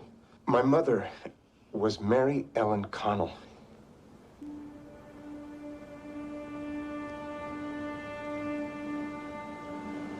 Mary Ellen. Oh, my God. I promised her I'd never tell you, never confront you. Oh, my God.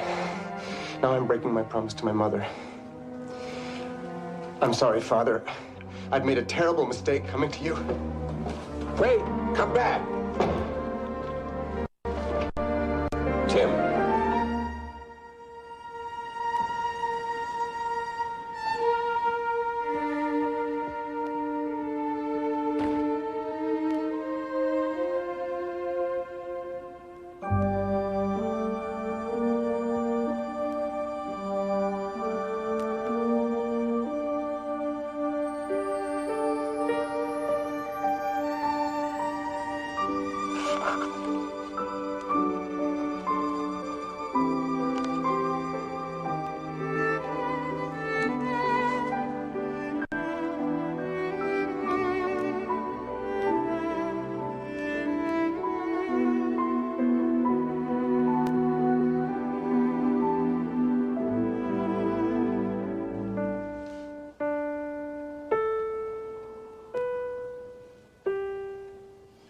Something bothering you, Frank?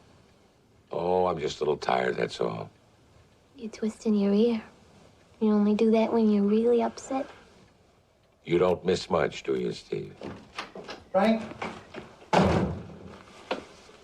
What am I doing wrong, Frank? Well, what's the problem, Phil? Nobody takes me seriously. I prepared detailed financial reports for the bishop. His Excellency doesn't even read them. Only just yesterday, I was counseling a troubled youth. He fell asleep right in the middle of the session. Well, maybe he needed to sleep. Frank, you have never asked me once for my advice, my priestly counsel, or my professional opinion. Well, yes, that's true, Phil. But it's not because of lack of respect. I've just been waiting for something really important. The sort of problem that only you could help me think through. Really, Frank? On the prostrate? Oh, I'm glad you're here. I need your help. Well, what a pleasant surprise, Marie. Anything, Marie, you name it, anything. Counseling, advice? Furnace filters. Furnace filters. They need changing and they're hard to get at. Don't worry, you won't have any trouble with your long, thin arms.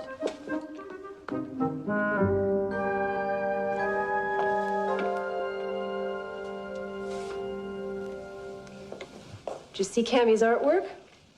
The preschool teacher says she's another Van Gogh. I don't know whether to enroll her in art class or take her directly to therapy. You're a million miles away again. I'm reading. Tim, I know when something's bothering you. What's going on, baby? Nothing's going on. If you would just leave me alone.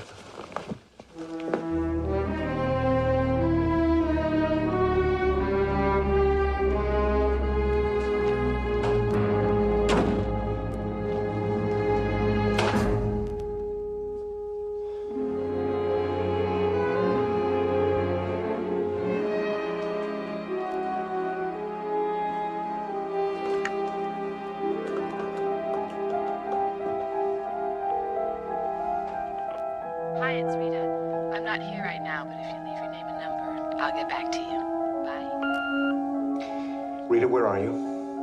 Why did you stand me up?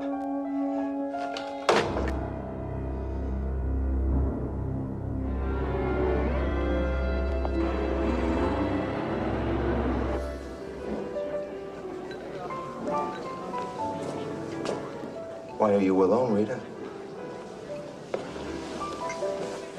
Why are you alone? I thought you were seeing him tonight. Get someone else.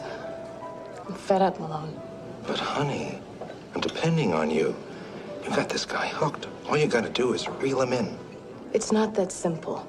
Tim's sweet and so guilt-ridden. Last time he left, I cried. Poor baby.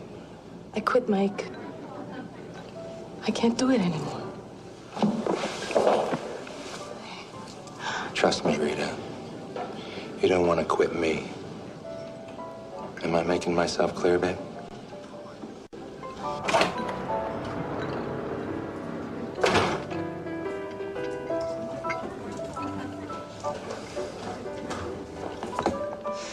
I knew there was someone else. Is this the guy who's been calling you? Tim, no. Keep your hands off her. Relax. Relax. Rita and I are old friends. Sit down. Let's have a drink. Tim, don't! Malone, leave him alone. Stay out of this, Rita. Damn you, Malone. After you, tough guy.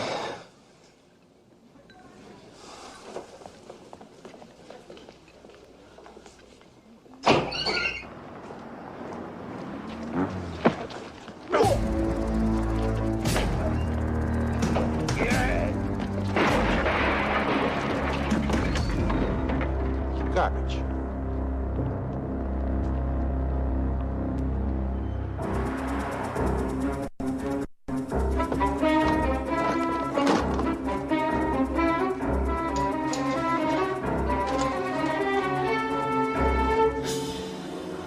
Hello, lovely Rita. Malone, You're making a big mistake, Rita. what are you talking about? You fell for him. My best angler, and you fell for him. Hook, line, and sinker. You let me down, Rita. Mike, what are you crazy? Let me go!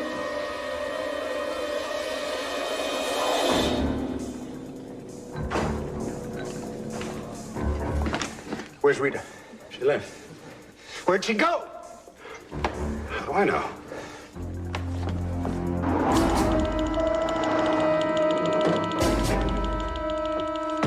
Rita? Come on, Rita, I know you're in there.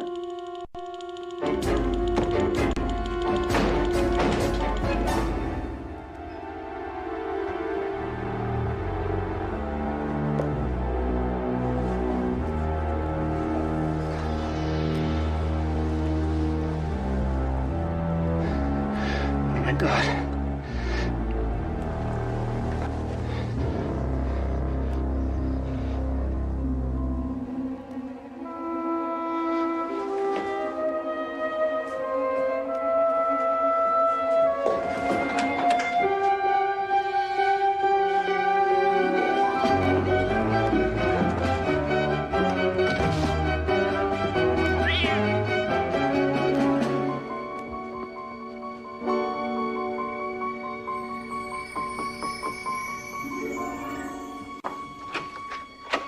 Evening, ma'am.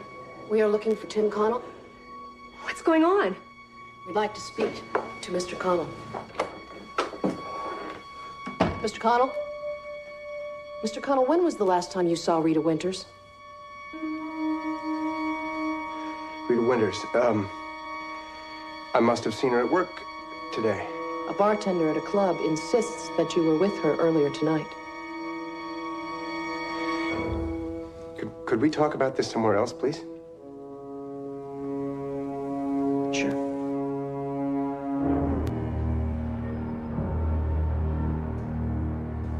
Might be a good time to change your story.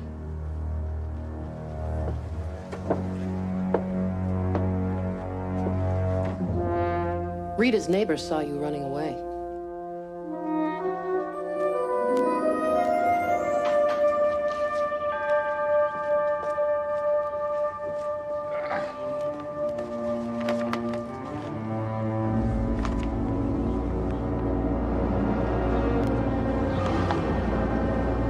God help him.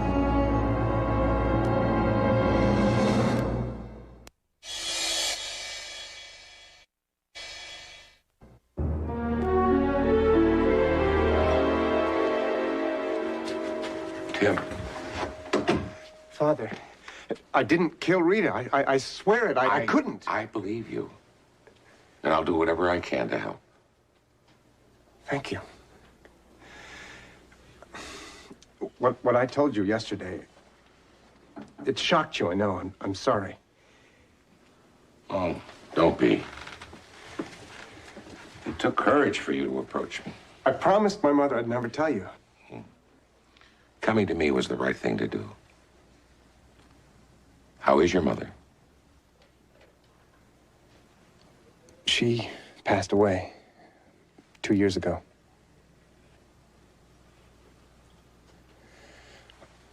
She was ill for a long time. She never complained once. She wouldn't. She had great strength. Did she ever marry? No. Why? She was such a wonderful woman. She only loved one man. She never stopped loving you, Father.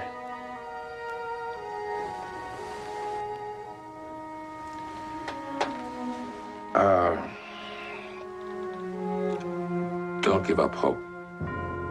Just let me see what I can do.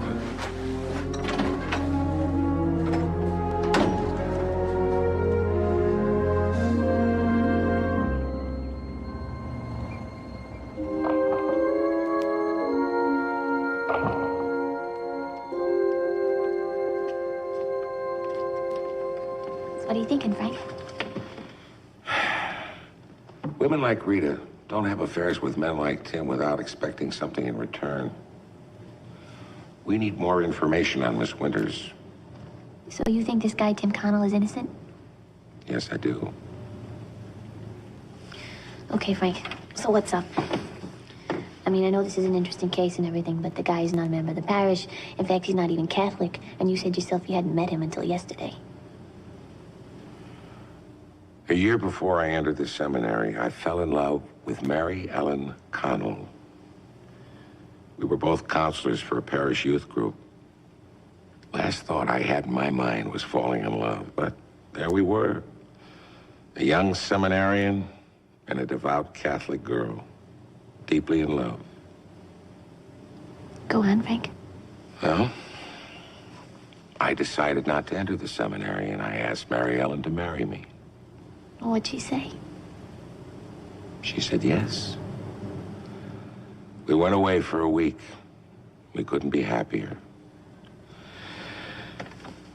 But after we got back to Chicago, she changed her mind. She said I had a true vocation as a priest. She said she couldn't live with herself if she caused me to turn my back on God.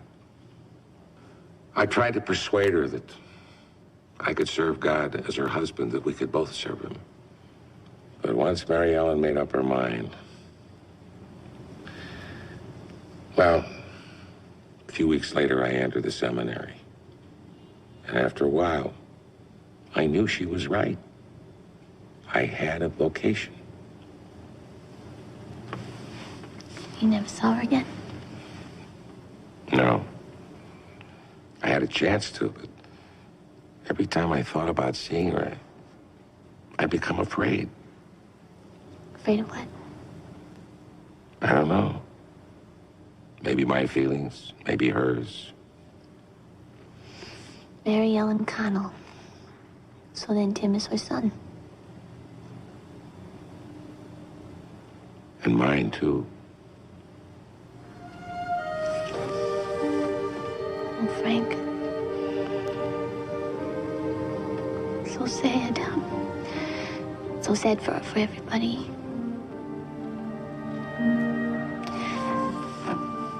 I'll help you. I'll help you any way I can, Frank. Thanks, Steve. That means a lot. I think we need a favor from Clancy.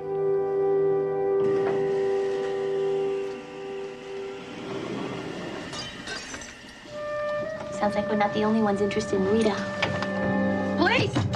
Open up! Stay back.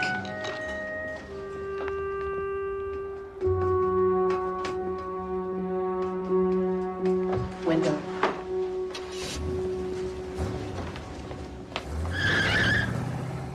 Red sports car.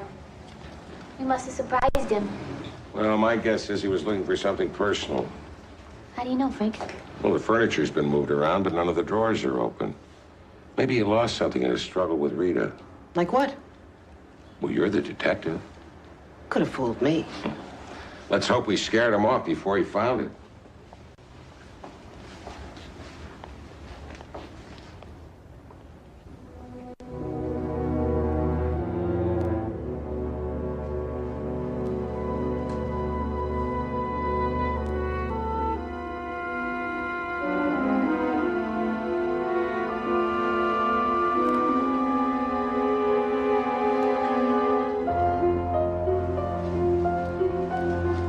Hey, Frank. Look at this. I found it under the bed. Wow. A link to the murder. No pun intended. I don't know, Frank. That could have been under the bed for a couple of months. The cleaning woman.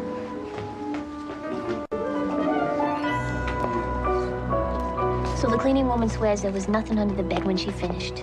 And she didn't finish until 9:30, and Tim was seen running away before 10. So that cufflink has got to belong to the killer. Turn around. What are you doing? Oh, just an idea.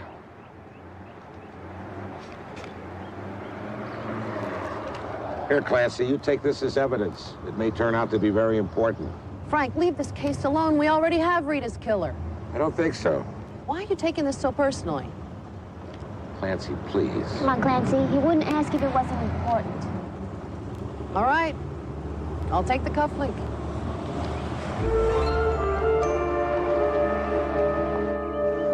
Making a copy of this cufflink will be a piece of cake. Did I hear someone say cake? Oh. Hello, I'm Father Prestwick. Who are you? This is Jimmy C. I'm an artist. I make jewelry. Oh. Are those real? No. You think all of those society hens wear their real stuff to the charity ball? They wear paste. The real stuff stays home in the safe. But my work is so good that even security guys think it's real. This should be easy. Shouldn't take more than 2 hours. Oh, that's wonderful, Jimmy. How many are staying for dinner? What's on the menu, babe? Stuffed peppers. Beef or pork? Beef. Potatoes? Rice. Of course. Here, it's probably converted rice, huh? Sorry, Padre. You got yourself a customer, babe. This is my lucky day. You know, if you want my opinion about those stuffed peppers... I don't.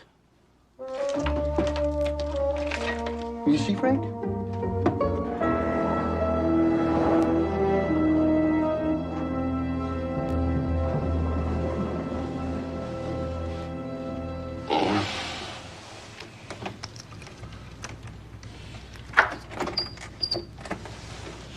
What do you know, Frank? It was open.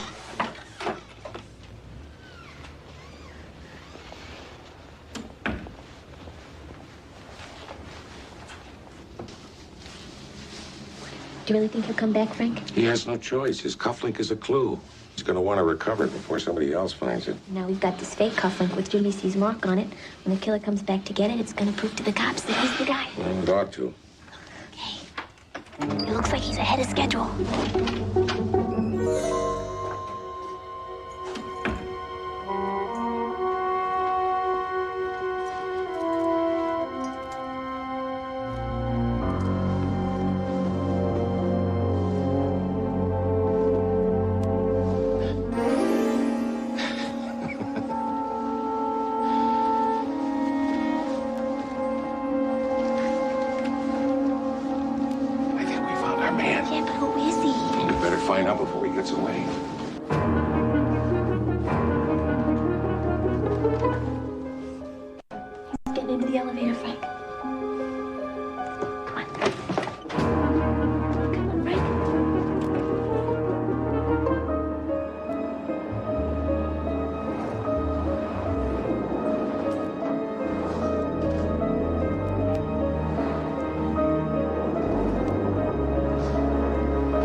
Gone? Yeah. But I got his license. Oh, that's wonderful, Steve. It looks like our plan worked. So far, Frank.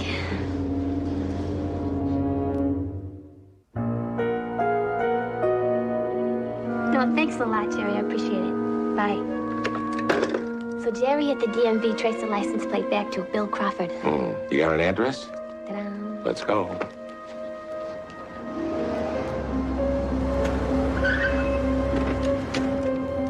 This is the address you got? Yep. Here, hold this. You better stay here, Frank. I don't think anybody inside is going to want to talk to a priest.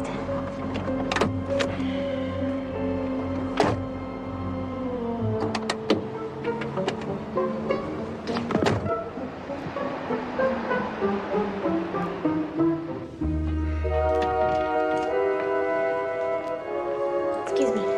Hi. I'm looking for Bill Crawford. You hear about the job? What else? He's in the office, right through that door. Thanks. Through this door right here? Yeah, turn to your left, right down the hall. Thanks.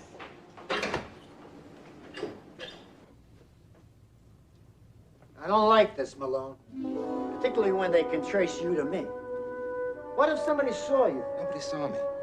Besides, they think Connell did it. You better hope not. What happened to this big score you were supposed to bring me? I'm mapping it out. You mean you got no idea? Will you relax? Just get somebody else from their office. You give me the dough to set this up, I expect a return. I'm not a good loser. Neither am I. I'll see you later.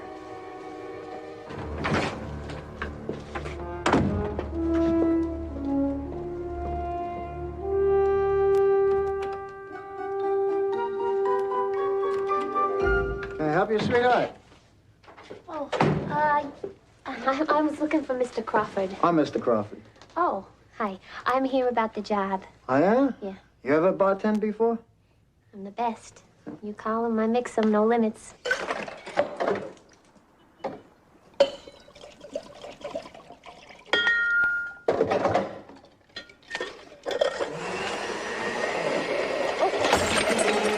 Okay. That's it. That's it. Yeah. Go on, get out.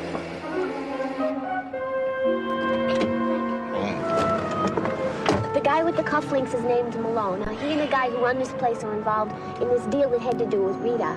Which means it involves Tim. I got to talk to him.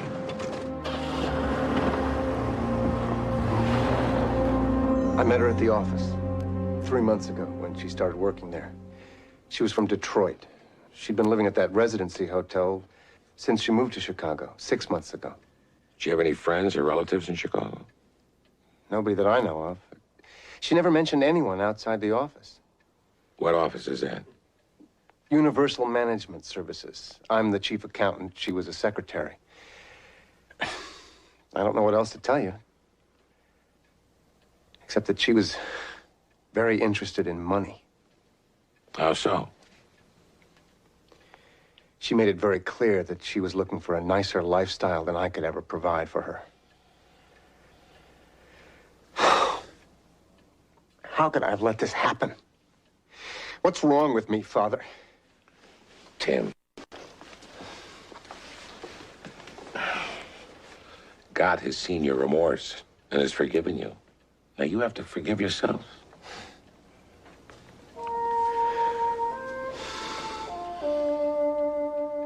I hope you can forgive me for any pain I may have caused your mother, and for allowing you to grow up without a father. What would you have done if you'd known about me? I'd have married your mother and been the best father I could to you.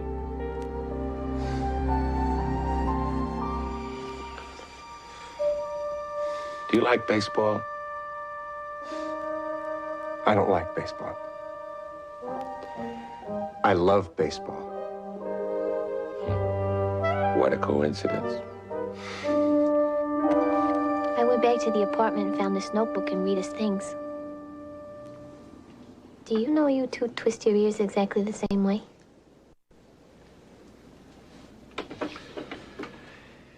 These are the names of some of our firm's top clients. In other words, very wealthy. Very. They all have Swiss bank accounts set up through my office.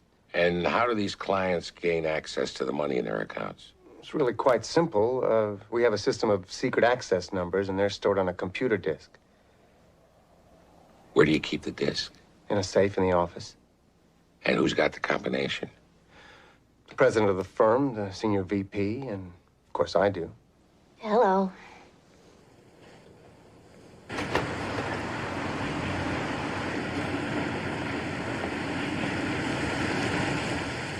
Mike Malone.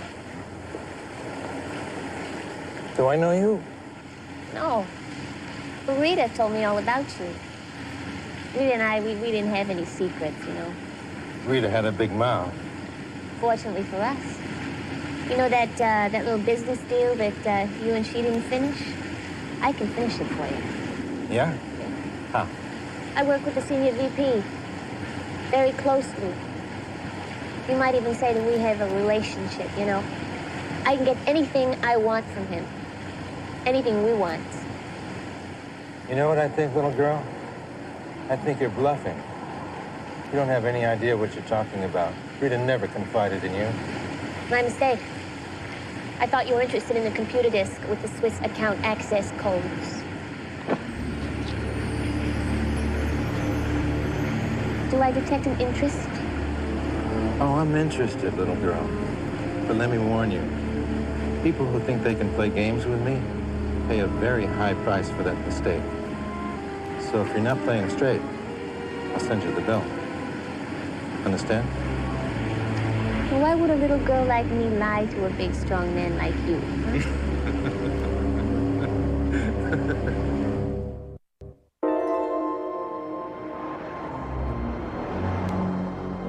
Thank you very much.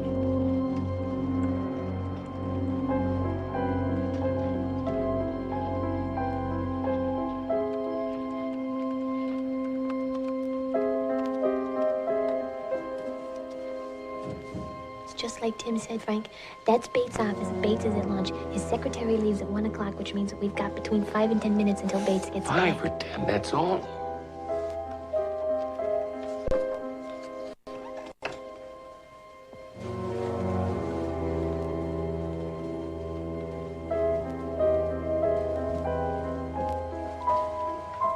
She doesn't waste any time, does she?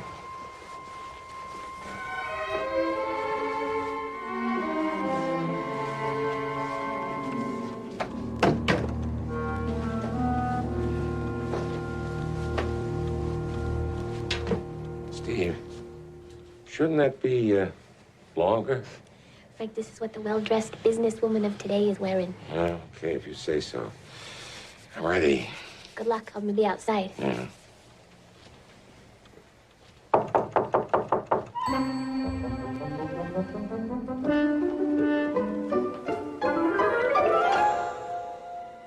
Come in. Oh, excuse me. Dwayne Bates, this is Mr. Mike Malone. Mr. Malone, pleased to meet you. Mr. Bates, my pleasure.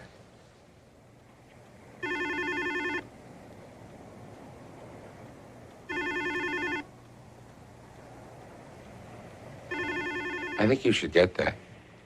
Okay, Frank. Lee. Frank Lee. I don't know who would be calling at lunchtime. Why don't you answer and find out? Hello? Hello? Hello? Mr. Bates is in a meeting. No, I can't take a message right now. I'm sorry. Can you call back? Thank you. We'd like to talk business. Oh, right, Frank Lee. Frank Lee, business talk bores me.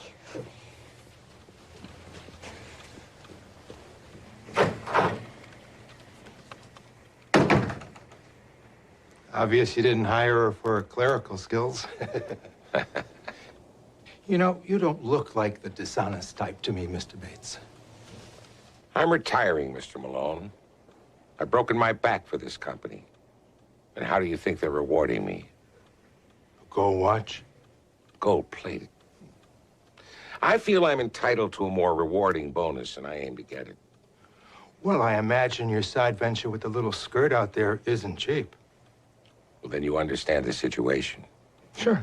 You want the girl, the gold watch, and everything. Let's talk figures, Mr. Malone. In exchange for the computer disk, I want 50% for my cut. 50%? You're crazy. Oh, good. You're finished. Mr. Bates, your 105 to 110 is going to be here any minute. We're definitely finished. Seems like your boss is not interested in keeping you in diamonds and minks. Is that right, honey bunny? We don't have time for your games, Cupcake. Okay, here's the deal. 50 grand now, and then $1 million for my end. You get one access number. One? I sell all 5 at once, the bank authorities will figure out what happened, and they'll trace the theft back to me. There's $22 million in the account I'm selling you. I'm charging you less than 5%. Take it or leave it. It's the best offer you're going to get, Mr. Malone. Don't pass it up. All right. It's a deal. Good. I'll deliver the disc to your house. I'll take the disc. Now. The disc is in a vault. The vault's on a timer, and the timer doesn't go off till tomorrow morning around 6 a.m. All right. You get the disc. You take it to the southwest corner of Grace and Halstead at 7 a.m., and you wait for my call. I'll be there. 7 o'clock. We're in business. Let's get out of here, Frank.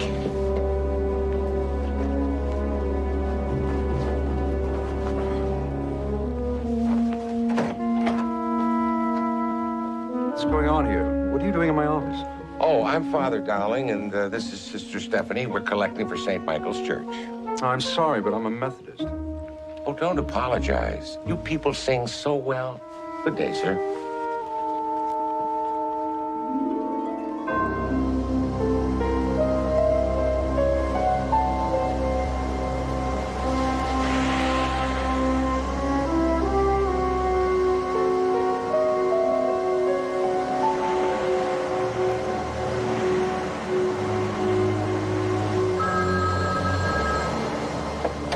Yes. You have the disc? Right here in my hand. Excellent. This is a double cross. Just plain business. Nothing personal.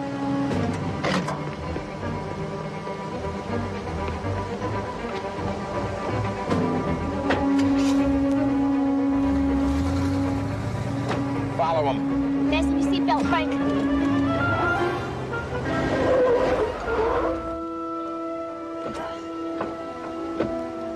Nuts.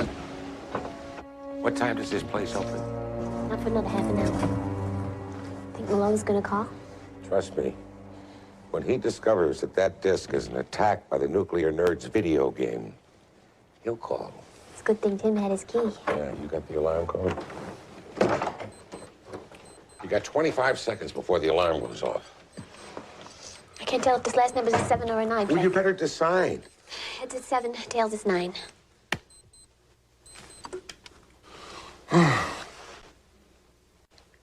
That's a two-headed coin. You never know when it's gonna come in handy. Oh, come on.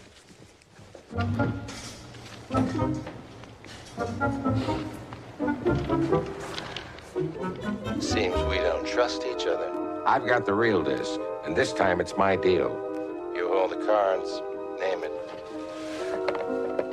There's a retirement dinner for me tonight at 6:30 in the grand ballroom of the Lakeshore Hotel. I doubt if you try anything in a crowded room. And bring cash. Deal. It's black tie. You want to blend in. 6:30. I'll be there. You'll be there.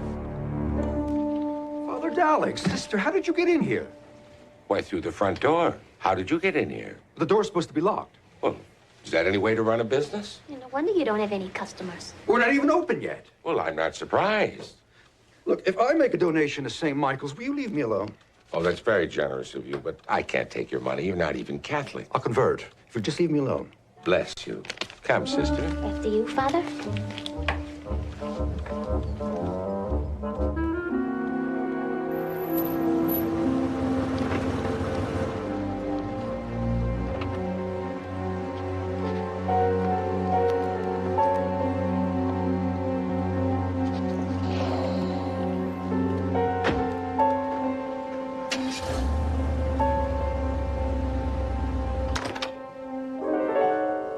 Glad you could join the party, Mr. Malone. What party? There's nobody here but you. What are you wearing that collar for? Oh, one question at a time. It's a retirement party, Mr. Malone. Your retirement. And the guest list is almost complete. I don't like games. Where's the disc? Oh, I don't have the disc. No, if I'd taken the disc, that would be stealing, and I wouldn't steal because, as you see, I'm a priest. And I'm a nun. What do you take me for? Well, for a start, a sharp dresser, but I knew that. I knew when I said black tie that you'd be in this with those cufflinks. So what? So one of those cufflinks is a fake, a duplicate, like the one you left at Rita Winter's apartment the night you killed her. Well, if you look on the back, I think you'll find the initials of the artist who made it.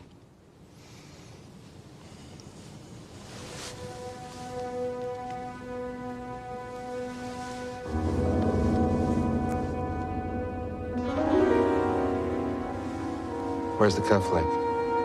Oh, never fear, it's in a safe place. Where's the cufflink? Drop it, Malone! Now all the guests have arrived. The party's over.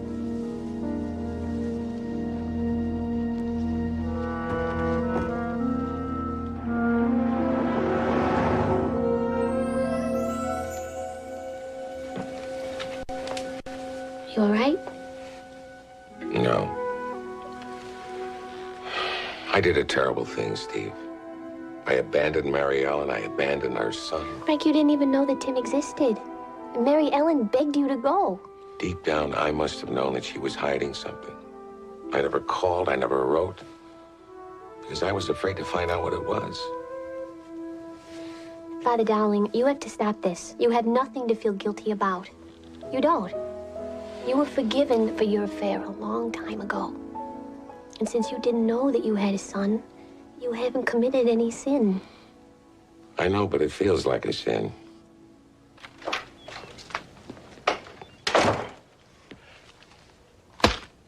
Phil, what's the matter? I told the paper boy to throw the newspaper on the porch. I just had to fish it out of the hedge. I don't even get any respect from the pre-adolescent crowd. Phil, No, Father Dowling, don't worry about me. Us Prestwicks are a strong people. Maybe it's the way I dress. Phil, I wonder if you'd do me a favor. A favor? Anything, Frank. Father, will you hear my confession? Of course, Frank.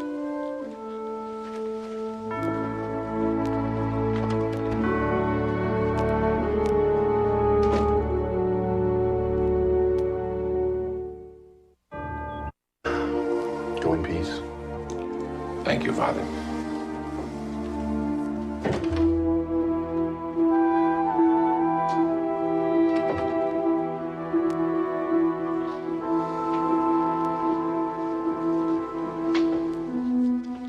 I want to thank you for what you did. It's the least I could do. Susan wants to give us another chance. After the way I hurt her, I'm grateful. God gives us all a second chance. Now your life is moving forward. We're moving back to Baltimore. It's where we were the happiest. And we're going to see a marriage counselor. Thank God. I have faith that counseling and loving hearts will preserve your marriage.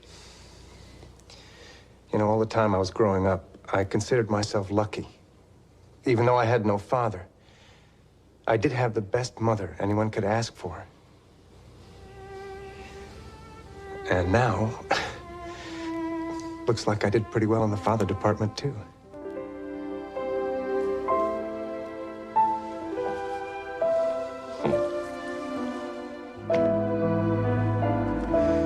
I miss Mom. I miss her so much. So do I.